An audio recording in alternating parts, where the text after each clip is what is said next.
So we've got a really exciting lineup for you all today. We have today we're starting with Hannah Kaminsky, who's joining us from Austin. Thank you so much for making the time to be here with us today, Hannah. You're one of Thanks our for having absolute favorite chefs. You know that. I'm so touched. I'm really glad to still be involved even after moving away. And you're going to be making a non-traditional noodle kugel for us this morning, correct? Right. That is very exciting. And we've got Paola Lozano, who's going to be joining us from her family's home in Mexico, coming up at 2. We've got Reina in Montenegro joining us at 3. She'll be doing a vegetable lumpia for us. At 4, we have Hilary Parker of Deliciously Vegan SF joining us. She'll be doing a chai-spiced snickerdoodle. And Nina Curtis is going to be joining us at 5, and she's going to be making a vegetable fonio fritter for us. So we just have a really phenomenal lineup of special guests today. And I just want to wait until it's actually 1 o'clock to get started, Hannah, because I know there were 2 more people that I'm looking forward to join us that specifically said they wanted to join you for your cooking demo. So I'm just holding off for just a minute before we get going. Of course, no rush. It's still early. And if anyone wants to chime in with questions throughout, I'm happy to answer. Might need to be pointed out to me because it's hard to me to read the screen, but I am always here. It's a good thing we have Bob co-hosting as well, because it's a little hard for me to read the screen too. Yes, it takes a village. Oh, yes. We will try to get all of the recipes from our chefs today, and we'll be sending that out via email. So you'll just want to make sure that you're on our mailing list, on our email list. Yeah, so fun story. This recipe is actually so new. I tested it for the first time last night, and I have not written it out in full, so I need to write it, but I will do that. To make a recipe I've never made before and say, hey, this is a great thing to demo. That's exciting though. That's living on the edge. Yeah, I had to think of the right thing that felt like a good holiday dish that I just didn't have in my repertoire. So I'm glad to have that opportunity and inspiration too. I'm really excited about a spin on a noodle kugel that's savory instead of sweet. Right, because honestly, I do not like traditional noodle kugel. So I thought this is a terrible idea. But no, how can I make it so I would like it? Because there's so much potential in that concept. It just had to be changed a little bit. And since it's not going to be traditional with cottage cheese and eggs anyway, why stick with that? Exactly. Exactly. Why not take the opportunity to kind of be even more adventurous with it and change it up a little bit more? Exactly. All righty. We've got one more person joining us. There we go. Okay. All right, everybody. Well, without further ado, I'm going to just get on out of here, hand it over to Hannah to do her non-traditional noodle kugel dish. So, I should cover what is and what isn't a noodle kugel. Traditionally, noodle kugel is basically a sweet baked pasta. So it starts with cottage cheese, lots of eggs, and sugar, tons of sugar, often raisins and other fruits. I hate this. It just doesn't make sense to me because it looks like savory noodles. It's traditionally egg noodles, but it's sweet like a dessert. So I don't know how to place it or when to eat it. I was never a fan. It was honestly never even allowed in my family household because my dad hated it so much. I feel like I get some of that from him. But today I want to take back the noodle kugel and turn it into more of a savory baked pasta casserole. More akin to like a baked penne or baked ziti, lasagna type of thing, but keeping within the Jewish tradition as much as possible. It's traditionally served any holiday, any big family gathering. So I feel like it's a great thing for Hanukkah, especially. So, as I said, traditionally it starts with egg noodles. Today I'm using lasagna noodles. The key here will be, we're not keeping them as big strips because that would be very odd to eat and very awkward. This is the fun part. We're going to take a rolling pin and just break it into smaller pieces. Just get out your aggression, smash it. Make sure you have a very strong sealed plastic bag so it doesn't break or get all over the counter. Just like that. So coarse pieces, you might want to flip it over and get the other side to make sure there are no chunks still intact. There you go. So now we've got a bunch of rough, big pieces. You don't want to be finely ground, that's not the point. We're just looking for egg noodle type shapes.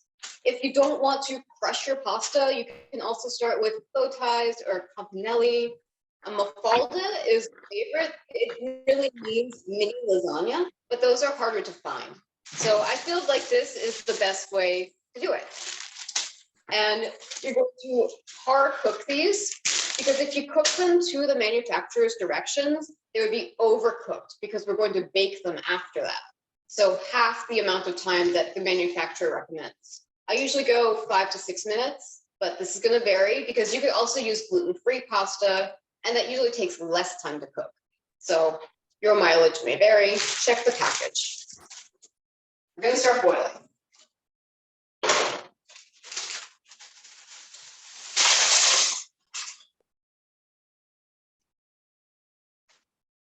And so while the noodles cook, we're going to make the base. As I mentioned, it's usually cottage cheese, but my version starts with tofu.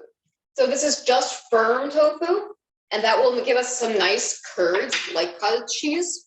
And also it makes it a very high protein meal, so it can be a reasonable entree. And I'm just going to crumble it by hand coarsely.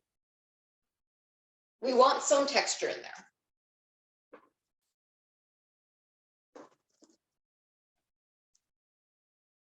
This is also fun. You can get the kids involved and let them mash it up with their hands.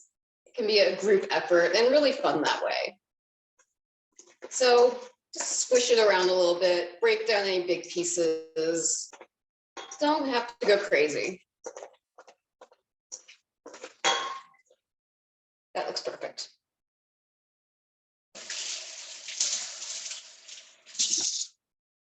So you can see we've got this rough texture. Now, to make it cheesier and creamier, we're going to go in with a vegan yogurt, plain, unsweetened, any base that you prefer. This one is, I think it's almond or cashew. It's forager, I don't remember, but they're all good. And you don't want the Greek kind. I feel like it's a little bit too thick. You want the runnier standard type of yogurt.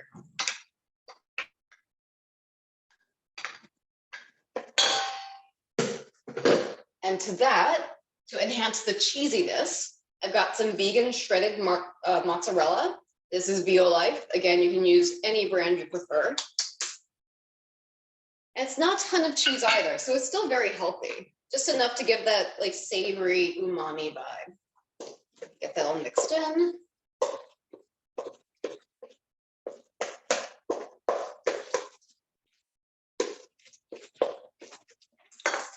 And next, we're going to add apple jam or apple butter.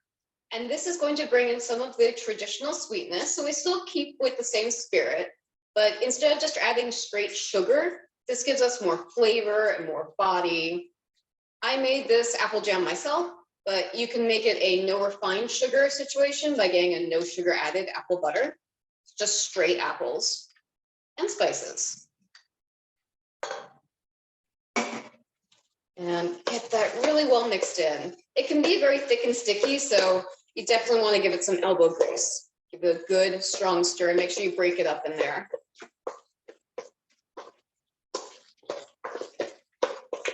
I'm also thinking that for other seasons, you could use different apple jam or different fruit jams or butters, like probably apricot would be great. Haven't tried it yet. This is a brand new recipe. I feel like that could be fun to play with. And then to that, forgot to take out of the fridge, we have actual chopped apples. So this is 2 sweet apples that I have peeled, cored, and thinly sliced. Pears would be a great substitute. Or you could do half apple, half pear. Get that nice and mixed in. So now this is kind of a traditional noodle kugel. And you could keep going in that direction by adding granulated sugar, keep it sweet, add your noodles, done deal. I do not want to do that. I don't want all that extra sugar in my entree. That's kind of weird to me. So this also is kind of weird to some people, but bear with me. I'm adding to that sauerkraut. See, if you can understand, I feel like it's got this whole German vibe with the simmered apples and cabbage. It's very comforting and cozy. It also gives you those great probiotics, and it's kind of tangy, tart. It's got everything going on in there. I like contrast in my food. Check on the noodles. I think those are good.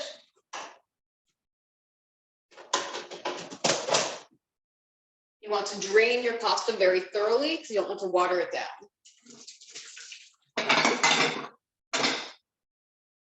Let that go.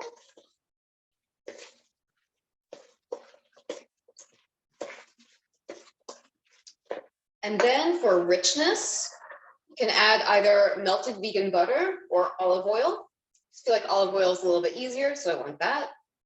If you want to do a no oil added situation, you could use aquafaba. It's everyone's favorite secret ingredient, the brine in a can of chickpeas, if you're not familiar.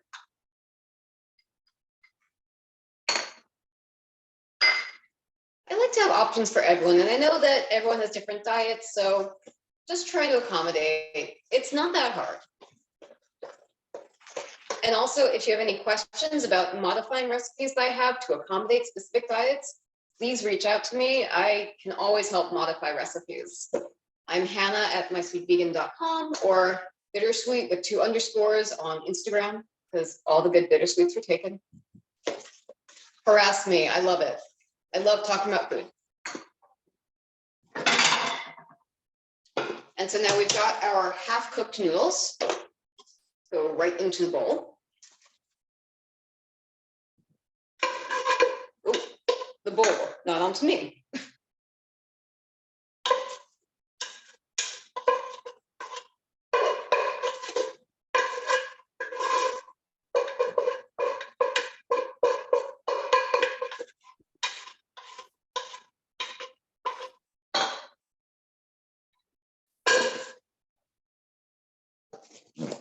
And give it a good stir again.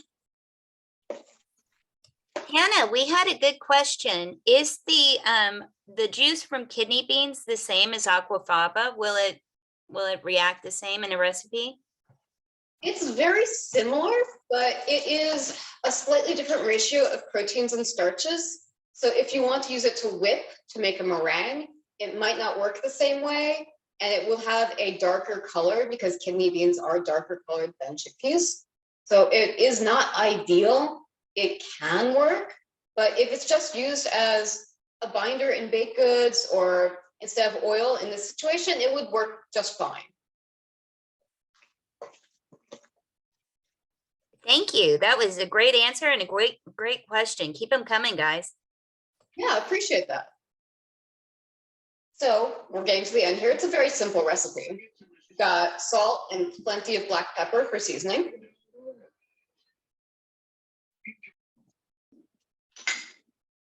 And then finishing up the savory flavor, going in with a lot of fresh sage and rosemary. So also funny story, I had written out this recipe tentatively with thyme, but I bought rosemary instead by accident. So we're going with rosemary, and I think it's great. You could add in thyme. You could add thyme instead of either of these. You could use dried herbs. You can add spices. This is where you can really personalize it and make it your own. I feel like it would be great with some paprika as well. You can even go spicier with some cayenne. Play with it.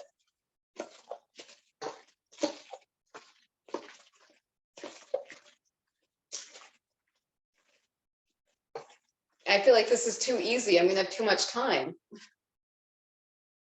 Because now we just put it into a baking dish. So either an 8x8 square baking dish or a 2-quart casserole, which could be the same thing. And just transfer it in, lightly greased, ideally, so you can get it out again.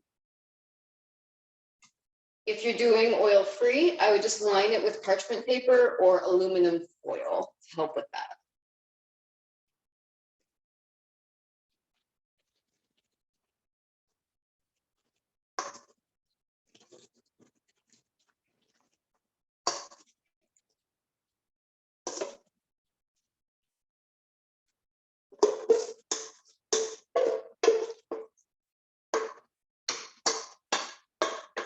Okay. And so we're going to smooth down the top, but keep it not totally smooth because you want all those bumps and crevices to get nice and crispy as it bakes. Some people add breadcrumbs to really enhance the crunchy texture on top. I prefer not, but you could do your own thing. Totally valid. So sort of like that. And then that is ready to bake. 350 for 35 to 40 minutes until browned on top, and will look something like this. So this was my first trial, and I pressed it down flat. I feel like it would have been better, more variegated, like so, but we live and learn. And so this then you would cut or just scoop out onto plates. This would be the entree in my eyes because it is so high in protein and savory. It'd be great to serve with a side salad or a soup, something lighter, a steamed vegetable, because we don't really have a lot of veggies going on in here. And make a nice festive holiday meal or everyday meal. And it looks like it'd be super filling too. Really hearty, really satisfying. I love this. It has brought Noodle Kugel back into my life when I completely would never tolerate it otherwise. See, that's transforming a traditional something into something that you can actually enjoy, something that you didn't used to enjoy and you now do enjoy. That's so much fun. I love that. Yeah, I'm really glad that I took that opportunity because otherwise I'm thinking I don't want to make Noodle Kugel, but I don't know, it just seemed like the right thing to make for Hanukkah because I've done latkes with you last year. I didn't want to do donuts. I feel like that'd be really hard to demo safely. Just not a big fan of the whole vat of frying oil. But ooh, yeah. this is safe, easy, and healthy. So that's really my vibe right now. Definitely. And we had another aquafaba question. Can you use aquafaba as an oil substitute? Or is it primarily like an egg substitute or like for frothing things up? So typically it's referred to as an egg substitute. It can be used to make meringues. It's used as a binder. It's great in cookies, cakes, breads, pretty much everything. And also anywhere an egg could be used, like the egg wash on top of the bread. But I found it's really great for replacing oil. For an oil-free dressing, I will whisk aquafaba with vinegar and spices and herbs. And that's very satisfying to me. It has the same sort of thickness and it really coats things well. So I've taken to using aquafaba as a fat replacement in many other things. Oh, that's so interesting. I hadn't even thought of that. Yeah, I've had to learn because I've been doing a lot more work with Chef AJ. And oh, she worked with. yes. So in doing demos with her, I found that to be a great substitute. Yeah, and for everybody who doesn't know, Chef AJ is the queen of no oil, no salt, no sugar. It's been great working with her. It's really opened my eyes to that different way of cooking because traditionally, conventionally, I'm a junk food vegan. I will just eat anything if it tastes good and has no animal products.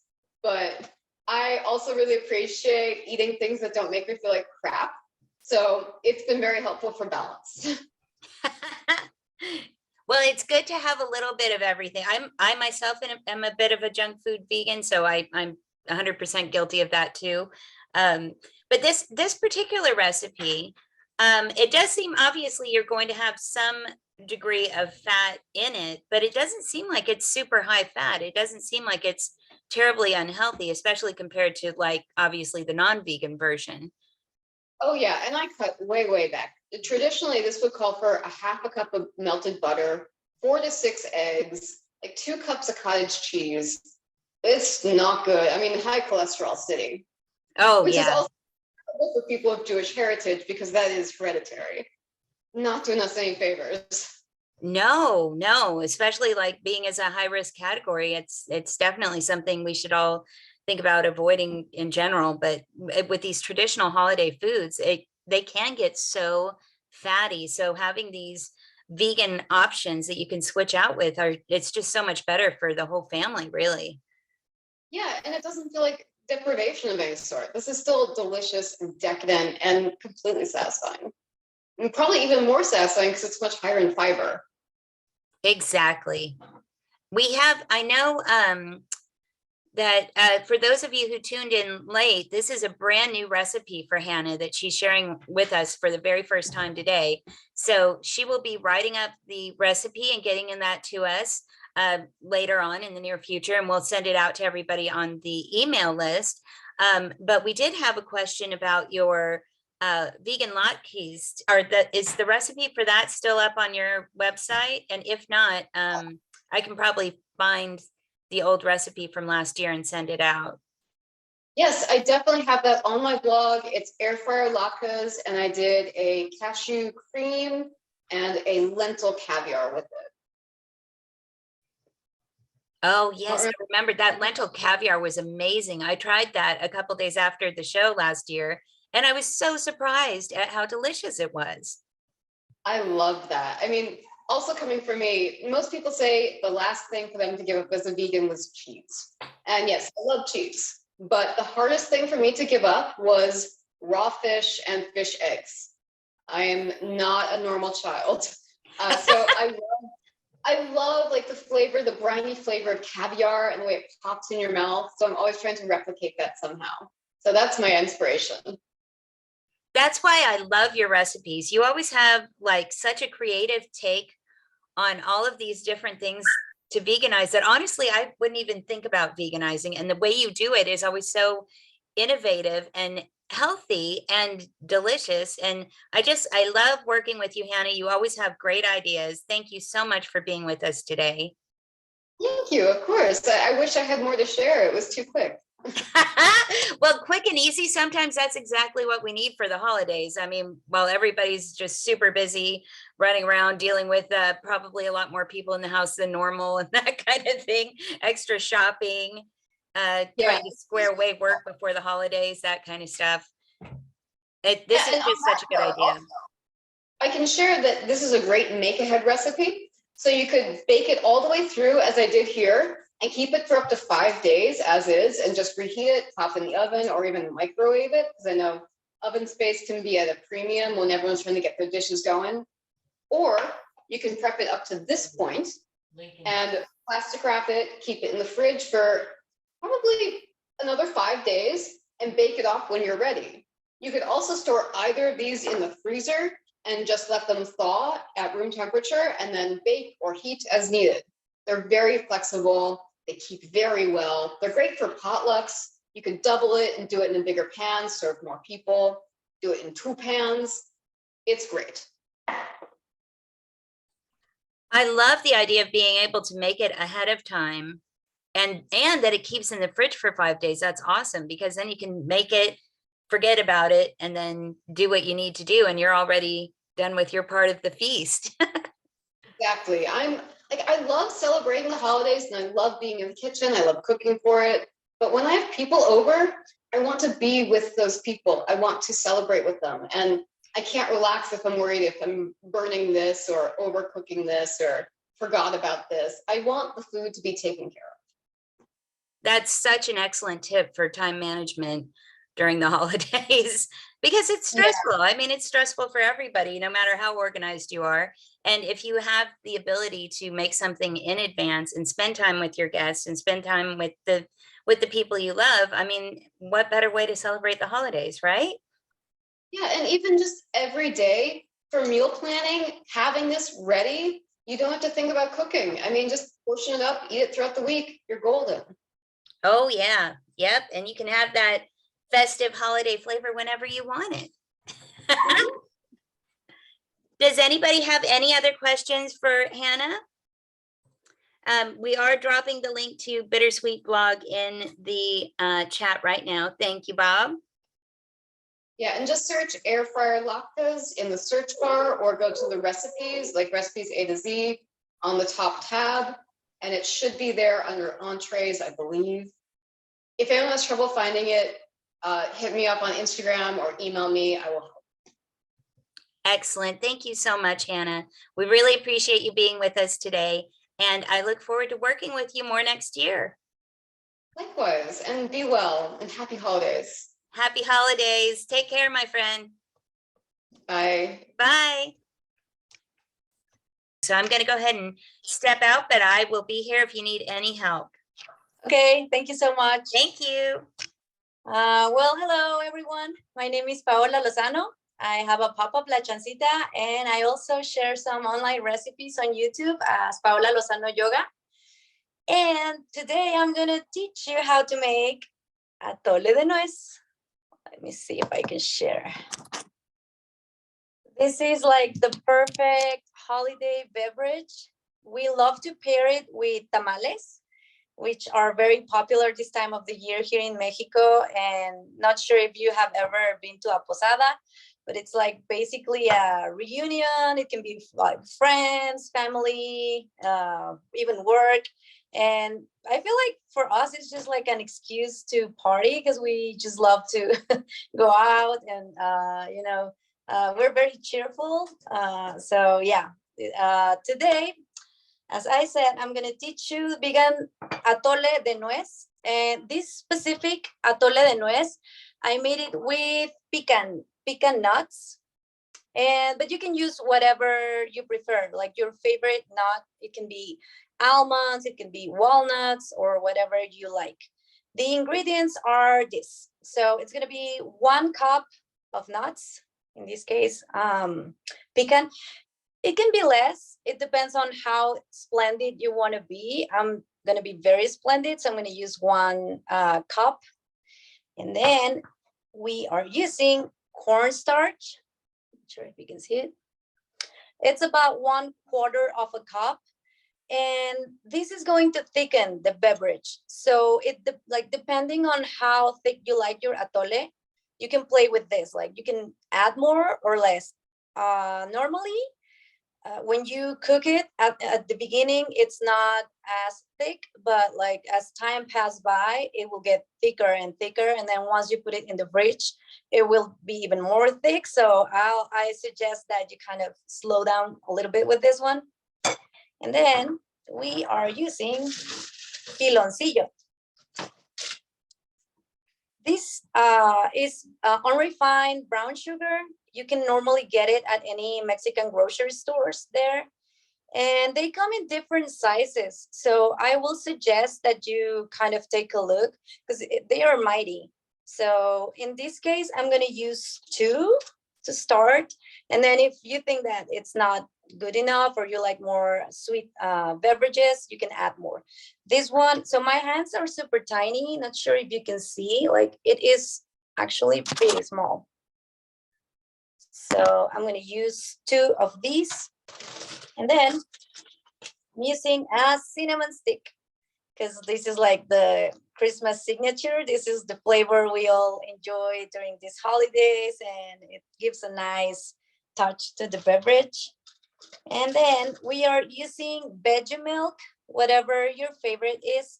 I will suggest to use one that's kind of thick, because that's the point and the idea of the beverage. This time I'm using this brand called nut milk, but you can use whatever you prefer. And that's pretty much it. All the ingredients we're going to use. So we're going to start by using 3 cups of veggie milk. We're going to add it in a pot. 1. We're gonna start heating it up and then move to doing other things because it's gonna take some time for the piloncillo to dissolve. Piloncillo, not sure if you know, but it's made from cane sugar. And I think the process is similar to molasses. Maybe you have a better idea about molasses than me, but it pretty much like the cane water that comes out when you grind it, they heat it up and then it turns into like a liquid and then they let it dry and it becomes like this. It takes some time, but I think that it does give a special flavor. But if you can't find it or don't want to use that, you can use any sweetener of your preference. Sugar, blue agave, and it's to taste. You can use as much as you want. So I'm gonna put this here in the heat. And we're gonna let it simmer with our piloncillo and our cinnamon stick. I'm gonna try to find the cover.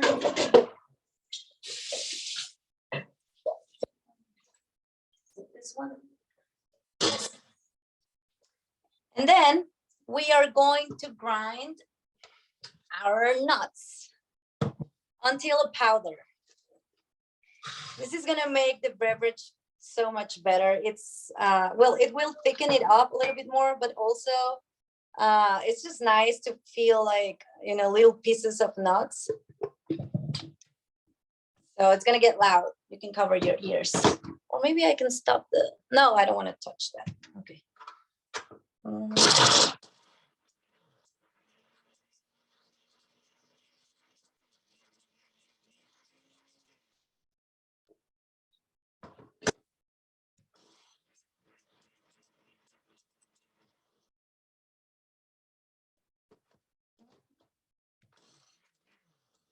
Sure if you can see what I'm doing. Okay.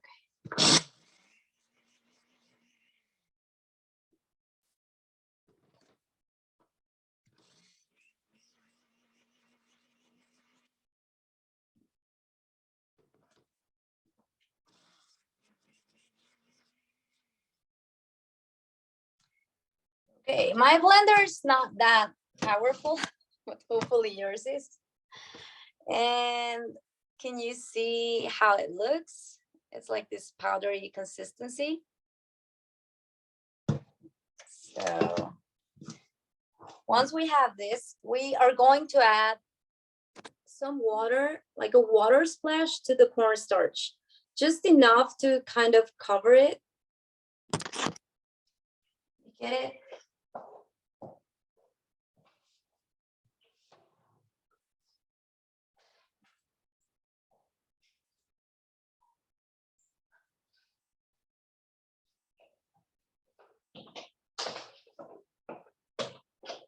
So it kind of looked like this. And then we are going to mix it very, very well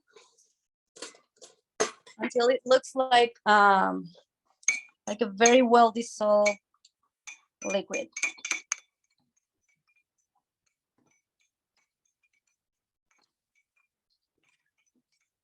If you're making a lot, you could use the blender, but since this is too little for mine, it's not gonna work.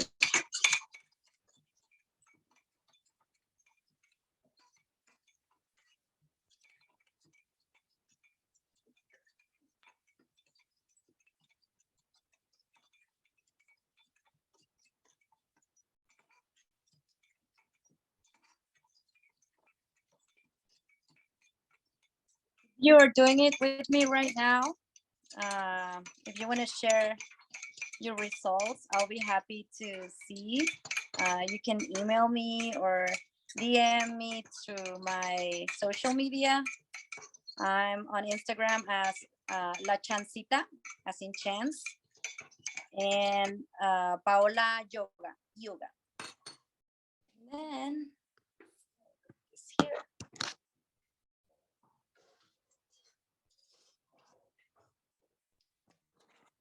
We're gonna take a look. This is Leo. Diles hola. Let's see how this is coming. It might take some time, you know, because piloncillo, it's kind of tough. I'm gonna turn the heat on higher. Maybe this is gonna speed up the process.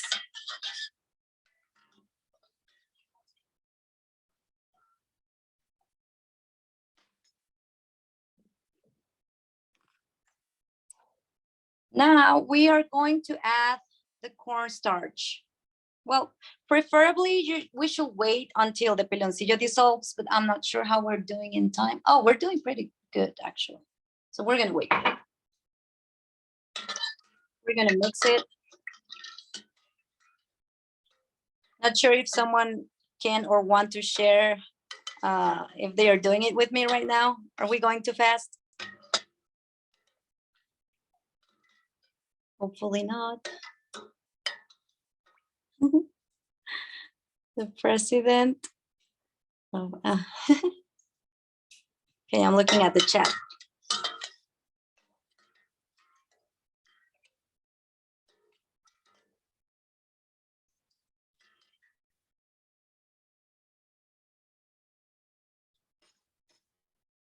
And I think it's popular now also, Atole, in the United States in some areas, right? I feel California, since it's very diverse, people are more exposed to different like culinary scenes and cultures. So I'm thinking that it's probably something you maybe have tried before. And what people don't know is that it's pretty easy to make. And I feel like most of Mexican food is easy to make. It's just that it takes time. This is fast though. But if you're making pozole, last time I shared a recipe of vegan pozole, and it takes time. It takes about 2 hours or so to cook, but it's most like waiting for it than like a complicated thing. Not sure about you, but baking for me is super hard. So not sure if Hilary is around from Deliciously Vegan. I mean, I admire her because for me that's super complicated. Like so many things can go wrong, right? But with this is kind of easy. If you're using the stove, there's not like that much room for error, I think. But I don't know. Maybe you have a different opinion. Let's see.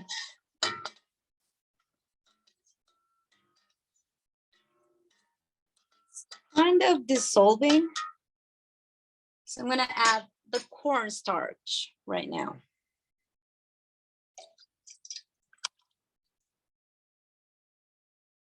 This is what's gonna thicken the beverage, as I said. So we're gonna mix. And then we're gonna let it sit for about 5 minutes.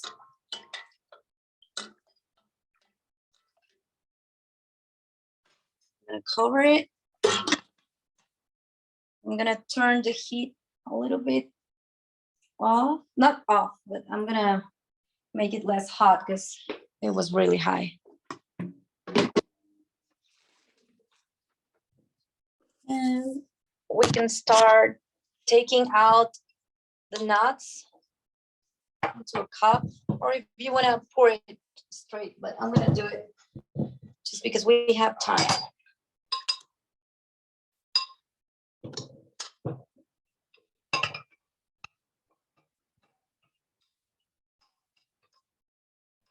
We have sweet tamales and savory tamales. My favorite are red tamales. I really enjoy spicy food, and I will combine those flavors. I will eat my red tamales with atole de nuez for sure. People do it all the time. Another beverage we like to drink during the holidays are ¿cómo se llama? Ponche. Ponche, and then sometimes we make ponche with piquete, and that means it has some alcohol. That's another option if you want to eat tamales and then swallow, pass it by with a beverage.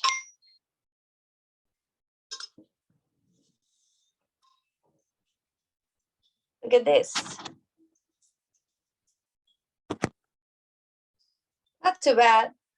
I mean, there are some big pieces, but it's looking good. Not sure if it has been 5 minutes, not yet.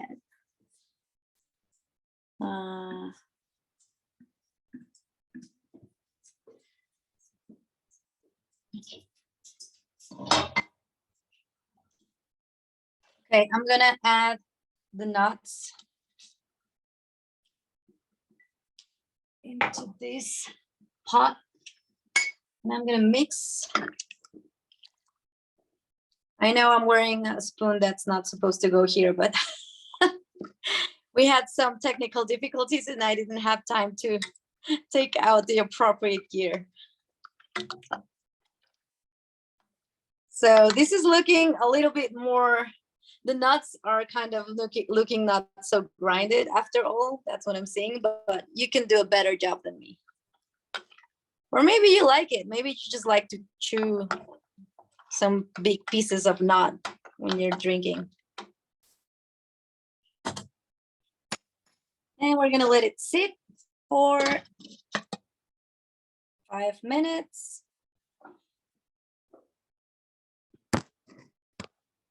Until it thickens again.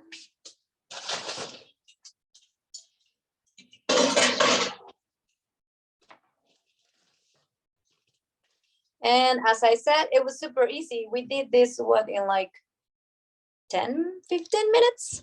So it's pretty easy to make.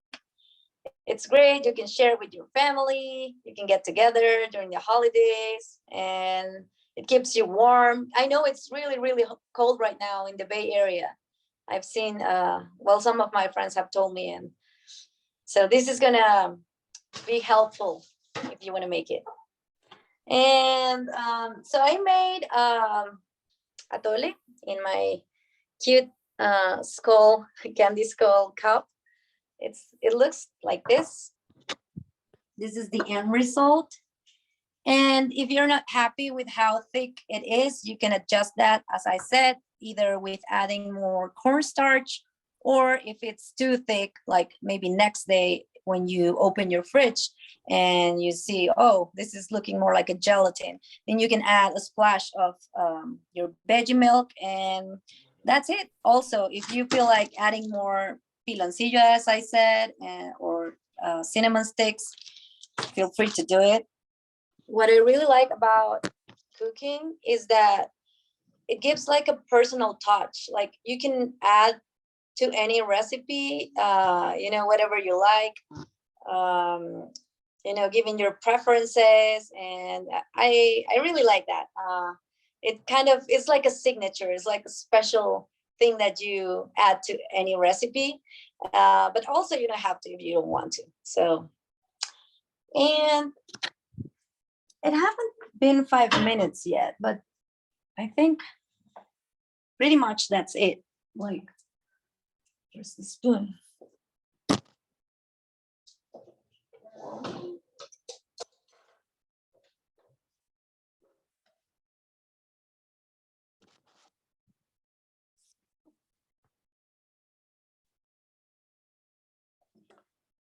Not sure if you can see how it's beginning to look more thick already.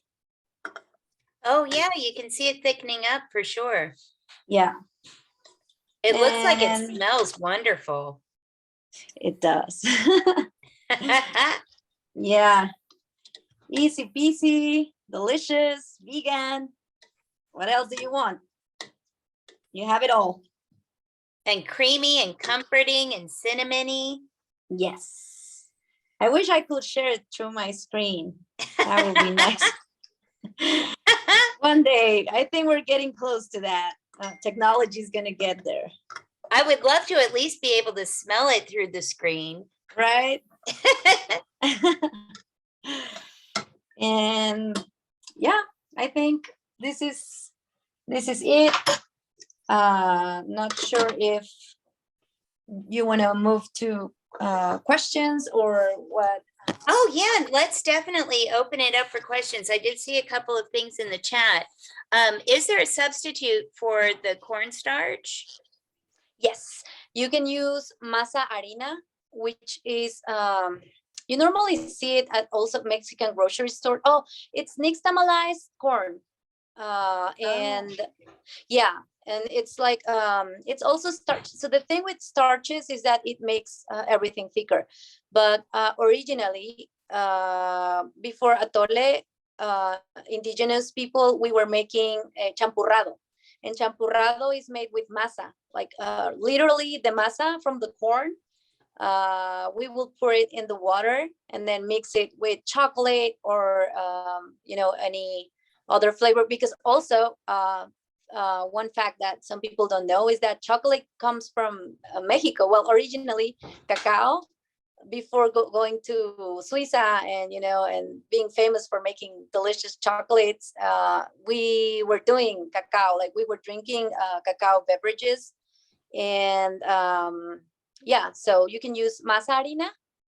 And I will not dare to play, but I love to play. I would like to see if someone wants to try a little bit of agar-agar, maybe. But like maybe because I'm thinking ways of thickening, right? Because I love to cook, and I love. I'm a wizard. Like my vegan brain's like, oh, how can I? But maybe it could work. But I will use maybe 1.5 teaspoon because it thickens a lot. But I don't know. Yeah.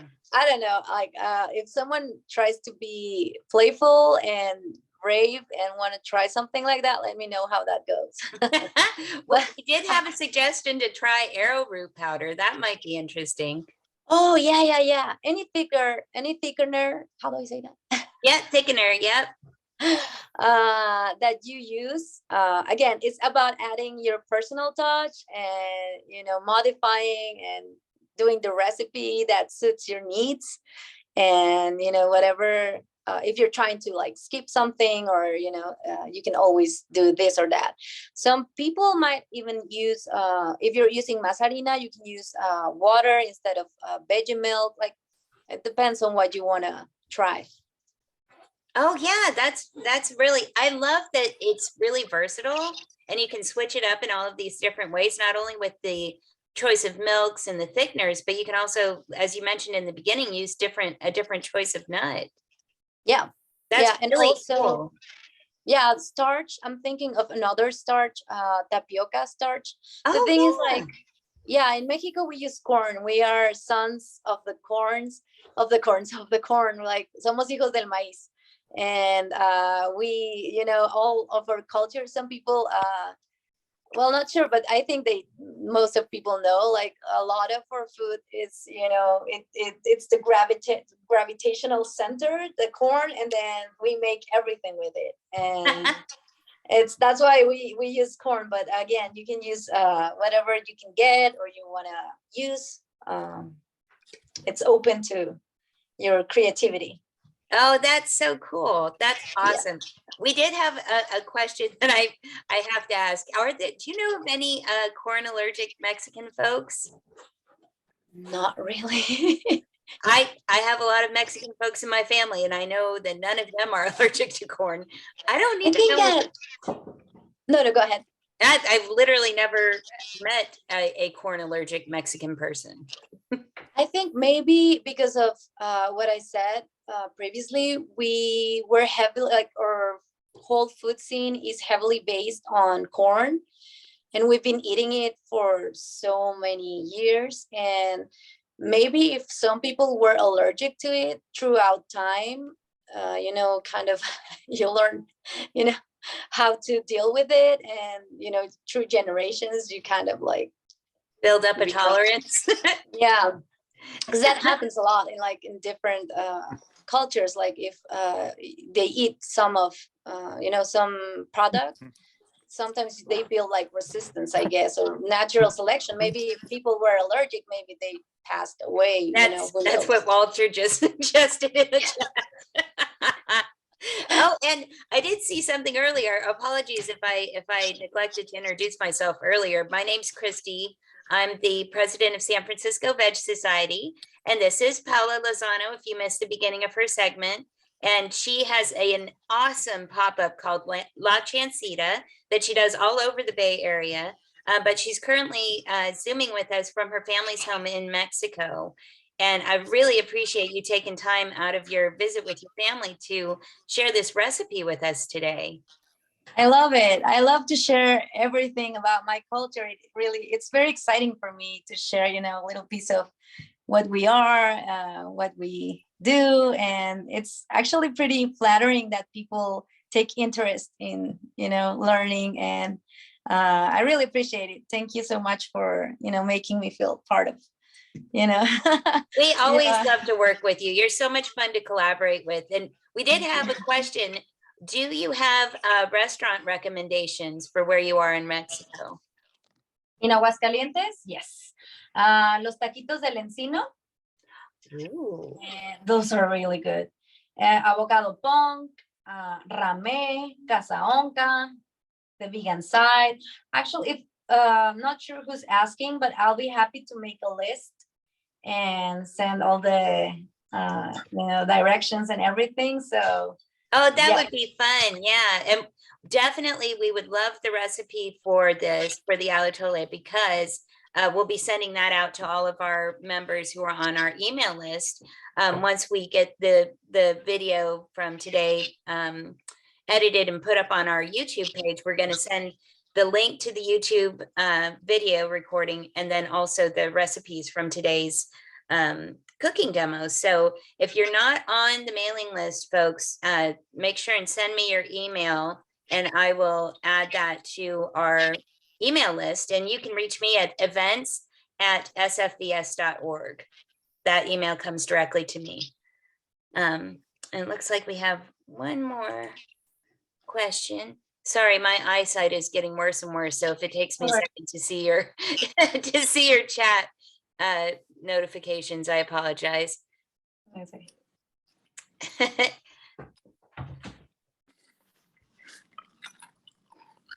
And you can actually find Paola at La Chancita on Instagram. Oh, yes. She's a lot of fun to follow on Instagram. I highly recommend doing that because you are always posting such amazing photos of food. It always makes me hungry when I'm on your Instagram page. I'm always like, I should wait until I've had something to eat before I look at Paola's Instagram page. So much. I think I can see that too. Maybe I can see what. We just came back from Mexico City, and we had amazing food. So I'll be happy to share that to whoever did that question. And it was spectacular. It was so good. And like the many things that you can do as a vegan. We also did the boat ride in the trajineras in Xochimilco. It was so much fun. Oh my God, how fun. I love that it's becoming easier and easier to find excellent vegan food all over the world. Yeah. And especially because Mexican food is mostly vegan.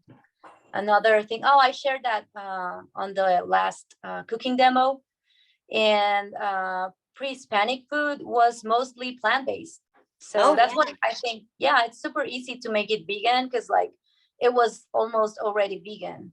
So, okay, I'm looking at the chat. Facebook recipes. Yes, Facebook info, since she mentioned she has recipes. Oh yeah, my YouTube channel, I share some recipes there. It's called Paola Lozano Yoga. I'm gonna type it here. That's on YouTube. And then I share recipes, some yoga classes, and there you go. Oh, thank you, Norberto. That's my husband. Thank you so much. I love you. He's my biggest supporter. Shout out to him. I love you. Thank you. I love you too. I'm not sure if I don't know how to get out from the chat. But I think corn is overly glyphosate. Yeah. Arrowroot, huh? That's a good option. Tapioca starch, potato starch. Yeah, there Oh. was some really good, interesting alternatives for Yeah. cornstarch for thickeners. And that's, you know, really that's what this is all about, is finding what works for you. And that's why I like these recipes. Oh, what did you do? Oh, Oh, we can hear you, Norberto. Pancake. No, it's not me. I was on mute. oh, no, that wasn't number It was on, yeah. Oh, sorry. I thought I heard some Spanish and I'm like, oh, maybe it's him. Oh, this has been such a fun cooking demo and such a fun learning experience. I hope everybody had as good of a time as I did. And I'll be in touch with you, Paola, very soon to get that recipe from you. And I'll send that out to everybody on our mailing list once we get the video nice and edited and put up on our YouTube channel. So hopefully by the end of the week. So keep an eye out for that, everybody. And Paola, thank you so much again. I look forward to working with you more next year. It's always fun to collaborate with you. And Thank you so much. Thank you, really Christy. appreciate it. It was so nice. Thank you so much. I'll say goodbye with a quick peek to the atole. Oh, that looks so good. Oh, I wish you I see could the steam? smell it. I can almost force myself into believing I can smell it. Yeah, right. Like- Thank Happy you. Thank you, holidays, my everyone. friend. Take care of yourself. You I'll too. see you soon. See you soon. Bye-bye. Bye. Welcome, everybody. For those of you just tuning in, my name is Christy Griffin. I'm the president of San Francisco Veg Society. And the fabulous Chef Reina Montenegro will be making us veggie lumpia. Yeah. Woo woo. All right. Okay, my dear, I'm going to go ahead and hand it over to you, but I will be here if you need any help, and I'll jump back in with questions. Yeah, you can come anytime. Question. The reason why I'm making this is I know this is your favorite dish. That's true. It is my favorite dish. I literally cannot live without it. It's my favorite thing on earth. Thank you, my friend. Of course. I just want to make sure that everybody sees what I'm doing. Am I on? Yes. Yep, you're on. You're Okay, ready to I'm go. on. Okay, so I'm making this again for the 1 millionth time because Christy loves this dish. But the last time I made it, I had added some vegetable protein, some fake meat. And I decided, today we're not going to do that. And it's also such a versatile dish where you can basically put anything you want from the freezer, any leftover veggies that are staring at you at your house because you're not using them. So it's very, very versatile. I turned my stove on. Sorry, I'm also not feeling well. So I'm on flu meds right now. So I apologize. But I'm just going to saute all these vegetables. I'm going to start with garlic. And basically you just put it in here. You can add oil or not. People are very weird with oil, so you can use vegetable oil or water. However, you don't have to, but I do. And then I add the onion. Sorry guys, I'm sniffling. Woo. So you guys can ask me questions now if you want. I'm just gonna cutting onion here. I added garlic already. I'm just gonna add any veggies that I had left. So Thank you so much for joining us when you're feeling poorly. It's okay. Okay. So you add your onion in there. My mom shreds everything and puts it on her lumpia, but I figured out that if you shred everything and you put it in the lumpia wrapper, when you bite into it, you just like all the shreds come out. So yeah, you can add apple. Definitely. You can add whatever There we go. Not a bad idea. I'm gonna add the cabbage right here. So I'm adding cabbage first because I want it to wilt, and this needs to cook anyway. So add that in,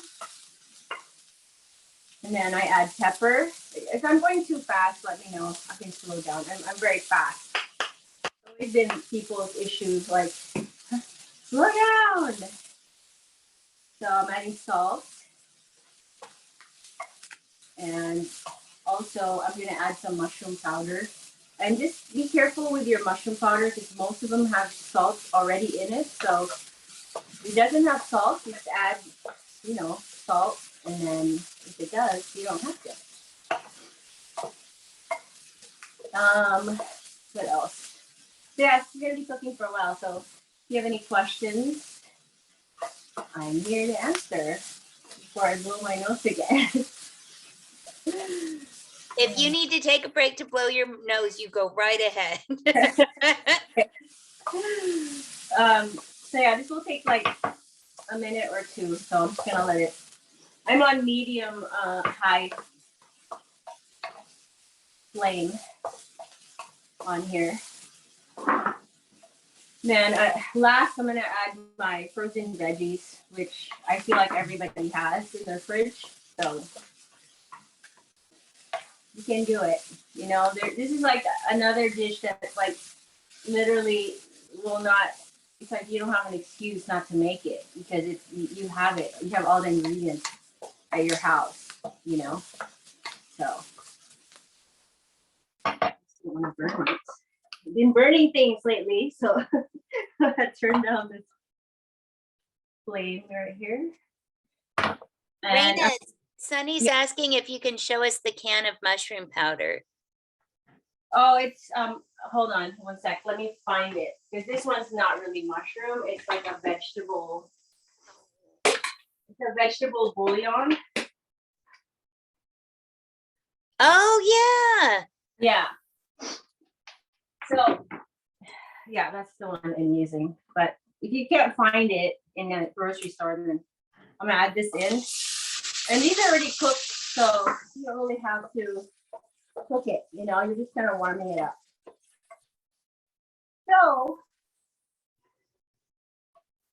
I am done, but I did make some earlier, so I can wrap it. So when you're at this point, you have to pull it down. Because if you don't pull it down, you're gonna break your wrappers. So make sure that it's completely cool. You can put it in the fridge if you want. Maybe set this aside. Taste it, need salt. And I'm also not putting soy sauce in here because I've noticed that when we put soy sauce in this vegetable mixture, once you actually roll it in the wrapper, after you fry it, it gets dark and it just doesn't look pretty, So, whoa, is that my fire alarm? 1 second, guys. Oh no. 1 sec.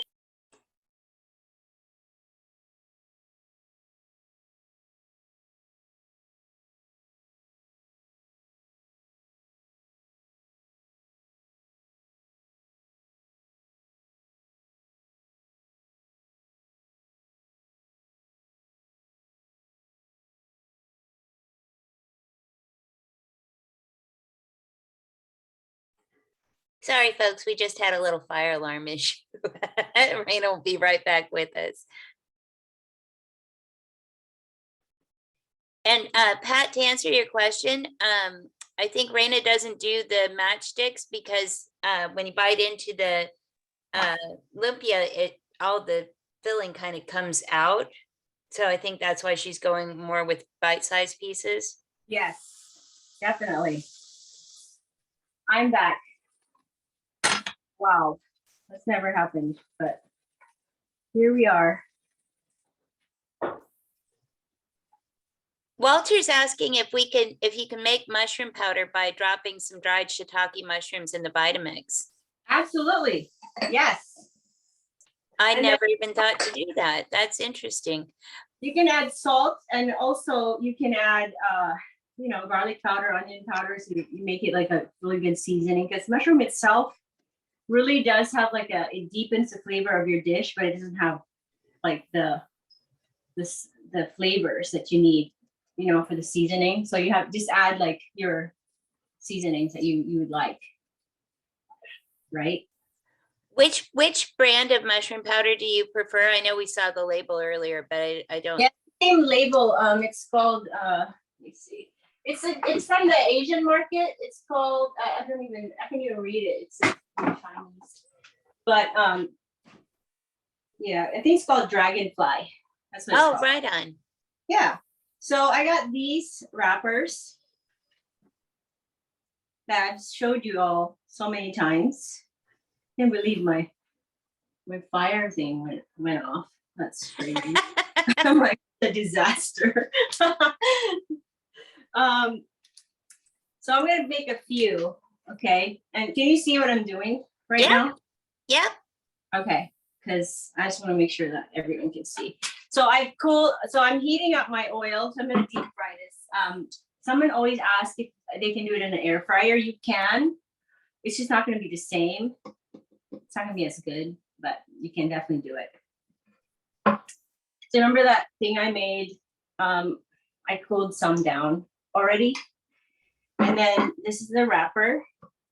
And I have my oil in medium heat right now. So what you're really doing is you're just cooking the outside of the wrapper, because everything here is already cooked. It's not like, when they make it in the Philippines, they make it with raw meat. So then everything has to be low flame. Make sure that the insides are all cooked. But this is already cooked, so it's very fast. So that's the thing. And then, so I made this slurry of 1 to 2 tablespoons of flour to water, like this. And the reason why I do this is if you just use water to seal your wrappers, it will break once you put it in the oil, especially when it's really hot. So make sure you just make a slurry, like it almost looks like glue almost. So you're gonna put it at the edge of the wrapper like this much. And then you're gonna add about a tablespoon or less. I like mine kind of stuffed, so I like to put a lot of filling in there. But if you want more crunchiness, then you can add less. And so first thing I do is I fold it over the filling like this. And then I hold the wrapper like this, and then I pull back, like all the way back, like as tight as you can, right? So you're over here, and then you're gonna roll it to the center. And then you fold on the sides like this, kind of like a burrito. And then you fold all the way to the end. And the reason why you need to have this really tight is because once you put this in the oil, and if it's loose, all the oil is gonna go into the egg roll. And then once you get it out of the oil and you let it sit there, you bite into it, next thing you know, you have oil over you. So make it as tight as you can. It's hard, but I mean, if you do it more than once, you'll be okay, I think. So I'm gonna keep on doing it. If you guys have any questions, please feel free to ask. Which wrapper brand do you prefer? It's called Wei Chuan. It's all, you can use any, really. They have it in Whole Foods now. They have like different kinds. Just don't use the rice paper one. You can, but those will definitely look different, and they're harder to fry, and you have to soak them in water first before you fill it, and then you put it, it's more work, I think. But I like this. It's just flour and water, basically. So I'm doing it again. I'm gonna fold it to the sides, and then I'm gonna roll it all the way to the end. See? It's like rolling whenever you roll these days. So I'm gonna keep doing it one more time. I think I have enough for 2 over here. Okay, so pull it over the filling, push it back, roll to the center, fold to the side, and then all the way to the end. All right, so I'm gonna drop this in the oil. I'm actually gonna turn this down. This looks crazy. And just, I think it only takes like 1 or 2 minutes per side.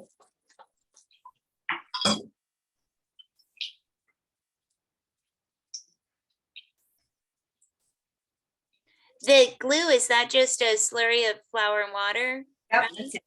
That's it. And it, Excellent. yeah, just make it as thick as you can. Just use this, don't use water, because, and you know, as you can see, it's already kind of browning up. Oh, nice. Yeah. And just turn it over. It's so quick, guys. It's like not even a minute. Are those lumpia Shanghai size? No, these are like the bigger ones. Oh, the big They're like guys. yeah, they're like our version of imperial rolls, you know, and you get Yes. yeah, that's the one. So it's almost done. It's so ridiculous how easy this is. I mean, I feel like I'm cheating you guys for the hour that I have, but you know, we can do the questions, more questions, because we're already almost done. So I'm gonna get a plate. What oil do you prefer to use, Reina? Vegetable. Just the mixed vegetable? Oh wait, what's that? Oh yeah, I just used the mixed vegetable. I thought you said oil. I said Yep, vegetable. yep, oil. Yeah. Is there a reason why you prefer that oil over the other oils? Because the smell, I think, like there's a certain smell when you use different. I'm just used to doing it. I mean, I've been doing it for so long. I've been using it for so long. I feel like that's what I'm used to. But you can definitely use whatever you're being healthy. You know, you don't have to even deep fry this. You can pan fry them too. It's you don't want to. So yeah, it's done. It's like I'll show it to you in a second. It's best to let it cool down in a paper towel, but you don't have to either. I'm like, I don't have rules when I cook. That's the worst thing. Is like I don't write anything down either. I'm just kind of a free space. So yeah, but these are super easy. You don't really need, you know, you don't need to be a scientist to do this. But Oh, those look so good. Look at how perfect they are. Oh my goodness. what I eat this with is one part here. What I eat this with is some vinegar and some sambal. So I don't know if you guys know what sambal is, but it's like a chili paste and white vinegar. Oh. When Erwin always calls me the mad scientist. It's funny. I don't feel like I am, but I know that I'm a lot mad sometimes. But so I added the sambal to my vinegar. My mom doesn't eat it like this, but I do. And so I just mix it together, and then I eat it like this. Probably good for my sinus because it's spicy. You want some? Oh, yes, definitely. Yes, please. Sunny's asking if you have any parties planned for next year. Parties, like just parties as in catering parties, or having a party myself, or what's the question? I think if you were, well, I don't know. Sunny, what do you mean by that? Oh. So so I haven't said anything to anybody yet, but we are opening our backyard at Chef Reina's to have dinners and stuff, and private dinners back there. So, you know, stay tuned. If you aren't following, yay! Yeah, if you're not following me on Instagram, we can probably fit about 8 to 10 people back there. So yeah, Oh, Backyard. that's awesome. Yeah. So coming soon. It's in the works. And you and I need to start working on our badass vegan. Oh my God. Yes. Yes. Yeah. He's been bugging me about it too. And I feel really bad. It's been a busy year for sure. If you all have time in January or February, I think either of those months would work out really well for us. Our calendar's pretty open. And yeah, I would love to do a collaboration with the three of us. That would be awesome. He's excited. He's coming for the this vegan street fair in August, but that's later next year. Oh, right on. So I think he should come, you know. It's kind of cutting it close. He's always so busy and you know it's hard to coordinate, but we definitely need to do it. Yeah, we'll get on we'll plan a time to schedule something. I think I see a question, but Oh yeah, is the dip traditionally made with palm vinegar and sliced garlic? yes, that's the tradition. That's how my mom would eat it for sure. I like it spicy, so Oh And I yeah, go- spicier the better in my opinion. trying to go against the rules here. Always. Always. That will definitely help with your congestion too. I for know, sure. it's terrible. Oh, I'm so sorry you're sick, my friend. That's so No, it's okay. I'll be better soon, for sure. It's funny because I never get sick too. It's like the first time in a long, long time. You know, I went out in the cold and didn't wear a jacket, and when I came home, I was like, oh no, my throat's- Oh, yeah, and it's been so cold lately too. like incredibly cold, like beyond, you know. Let's see. Sorry, my eyes are going. Oh yeah, it's true. We don't, us vegans, we don't get sick very often, but it does happen. We're not superhuman. We're just close to being superhuman. We are very close, very close. For sure. I'm actually gonna cut one of these so you can see the inside. I mean, it's just, you know. Oh my God, that looks so good. I'm so hungry. You say this every single time. It's like torture for you every time. I know and it's because it's my favorite.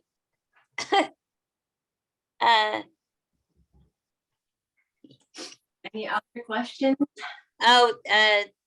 Yeah, that's very true. It's been cold for us, but not as cold as it is in other places, that's for sure. And we are kind of spoiled. We always have the moderate weather, and I know we needed the rain, but it has been a lot chillier.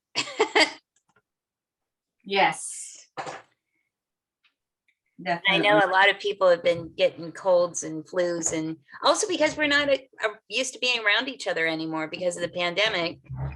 Yeah. Like, now we're finally starting to interact with each other again, and it's not a terribly gigantic surprise that we're all getting sick. Yep. Not a gigantic surprise. I'm so glad that there's hardly any questions for my lumpia because it is very simple, right? I mean, it's really easy, super easy. I love how easy it is, and I love that you can really throw whatever vegetables you happen to have in the house, and you can just throw them together. It's Yeah, like, I have like Brussels sprouts I was gonna use those instead of cabbage, but my cabbage was wilting, and I was like, oh, I need to do something with this thing. Brussels sprouts have about 3 more days, so they can still survive. You know, they can still coast through.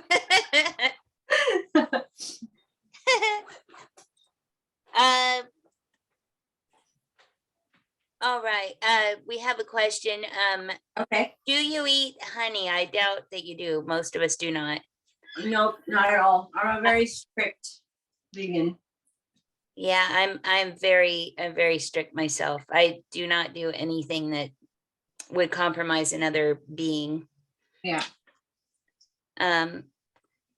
What filling do you use to make the Shanghai lumpia? So we at the restaurant we use the omni pork. Oh yeah, Yeah. I love omni pork. Yeah, we used to use TVP before they came along, but this is so much better. Omni Yeah. pork is so versatile. I'm just really amazed by all of their products that I've tried. Yeah. They're really good company, and they seem like, I mean, not only are their products good, they're just like a good solid company that you're seeing more of them all over the place in like regular grocery stores. I saw them in a regular grocery store the other day. I was like, Everywhere. They're at Walmart now. I mean, they're like in all like major chains. I love that because my mom is in small town Arizona. Bob's mom is in small town North Carolina. Like, we need to be able to make sure that our mothers have access to fake meats, you know? It's important. Yeah, for sure. His is vegan, but mine's I'm trying to get there. I've only been working on it for almost 40 years. Yeah, one of these days I'll get her to go vegan.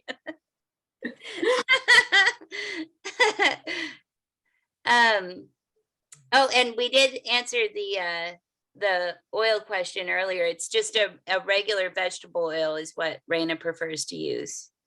You can use peanut oil too. I mean, that a lot of people use that.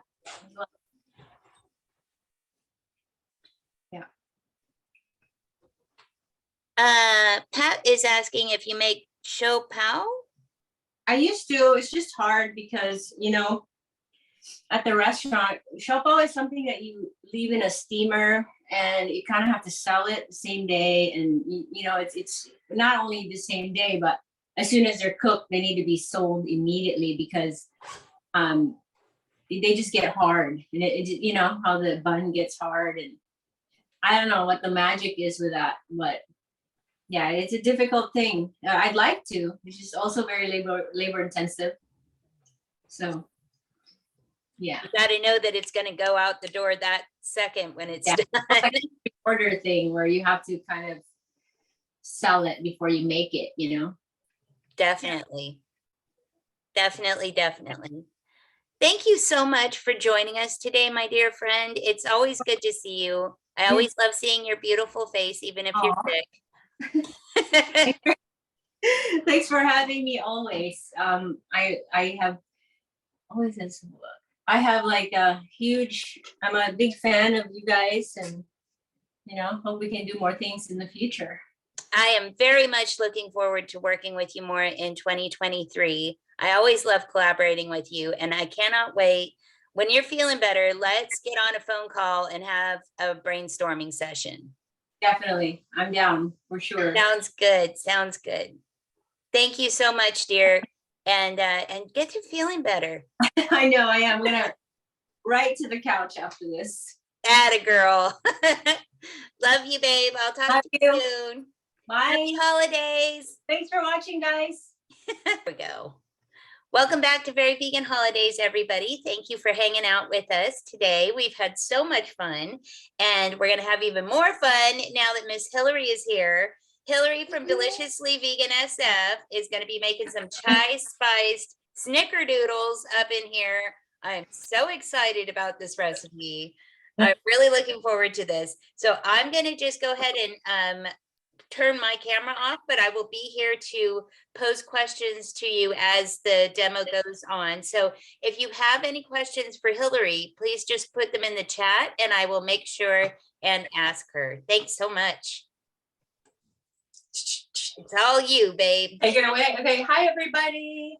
So as Christy said, today I'm going to be making chai spice snickerdoodles, and today is National Cookie Day. I think this is a really nice recipe for the holidays. The chai spice has a lot of warm flavors, and your house smells fantastic when you're baking these. And you can actually use the chai spice in so many ways. Pretty much any time you would use cinnamon, you can exchange it for chai spice. So let's get right into it. I keep my chai spice in a little mason jar, and I have some, but I'm going to just add to it. So first thing is 3 tablespoons of ground ginger,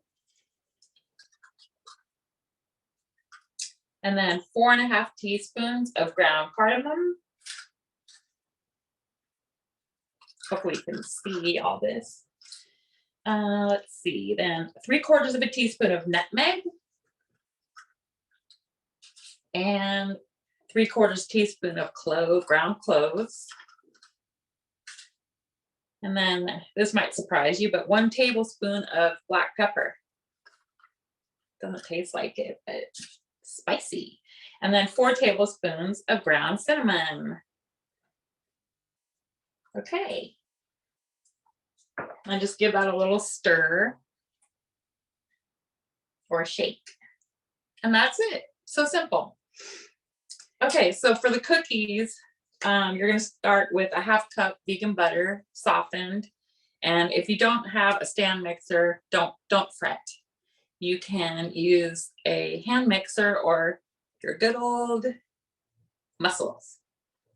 Okay, so to the 1/2 cup of butter, we are going to add 2/3 of a cup of sugar. I like to put in the flour last. Then 1 teaspoon of vanilla. It's a little more. I like using extra vanilla. And then 1 teaspoon of white wine. Oops, I meant white vinegar. Don't use white wine vinegar. Okay, and then we're gonna have 1 teaspoon of cream of tartar and 1 teaspoon of baking soda. And then 1 teaspoon of your chai spice. And 1 tablespoon of non-dairy milk. I'm using oat milk. I like to use oat milk in my baking. It's creamy. And then we have 1 teaspoon, a 1/2 teaspoon, sorry, 1/2 teaspoon of salt. Okay, I'm gonna just give this a little whir. Until it's all light and fluffy. And then the last thing we'll do is we'll add 1.5 cups of flour. And that is pretty much it. Very, very simple recipe. And it comes together really quickly. This would make such a nice gift for the holidays. You know, I think that people like things that are homemade, and it would be really cute to bring a hostess gift, like a nice dozen of freshly baked Snickerdoodle cookies with a little jar of the chai spice. I mean, I think that would be a lovely present. Okay, so we're just going to get this all incorporated. And then for those of you who have never made Snickerdoodles, once you roll your little balls of dough, you're going to put it in a sugar mixer. 3 tablespoons of sugar with 1 teaspoon of your chai spice. Okay, so that's this one here. And just like that, it's all finished. Okay, so I like to use a cookie scoop so that you can get like all the cookies will be the same size, and that way they bake evenly. So I'm going to just take, this is my smallest cookie scoop, and I'm going to take this and just roll it in a ball. And then I'm going to roll it around in this sugar and chai spice mixture. Okay, and then I just put it, I'm going to do 3, so bear with me.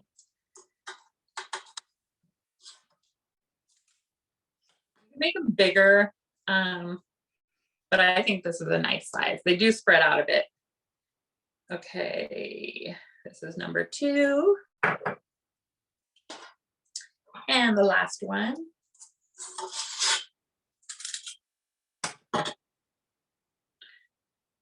Okay, just roll it around. You could actually, I did make some yesterday, a test batch, and you could actually use more. If you want more chai flavor, you could actually up your chai spice. Okay, so now on my cookie sheet, lined with parchment paper, I just kind of press them down a little bit with the palm of my hand, just like that. And I'm going to put these in the oven real quick. I'm going to cook these for 11 minutes. Of course, if you do bigger, you want to keep your eye on it. If they're bigger, add a few more minutes.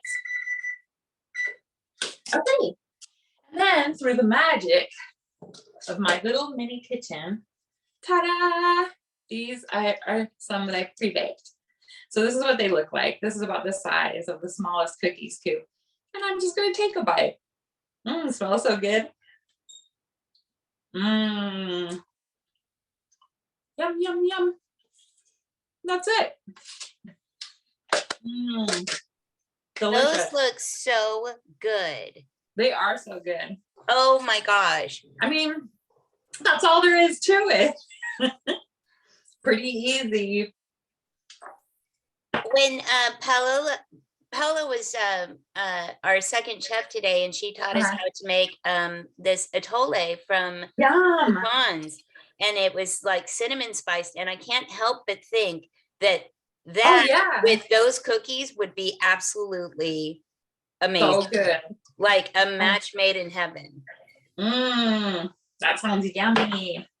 And she said the cutest thing. She was like, oh, I know Hilary's going to be on later today, and I just think what she does is amazing because baking is really hard, and she makes it look so easy.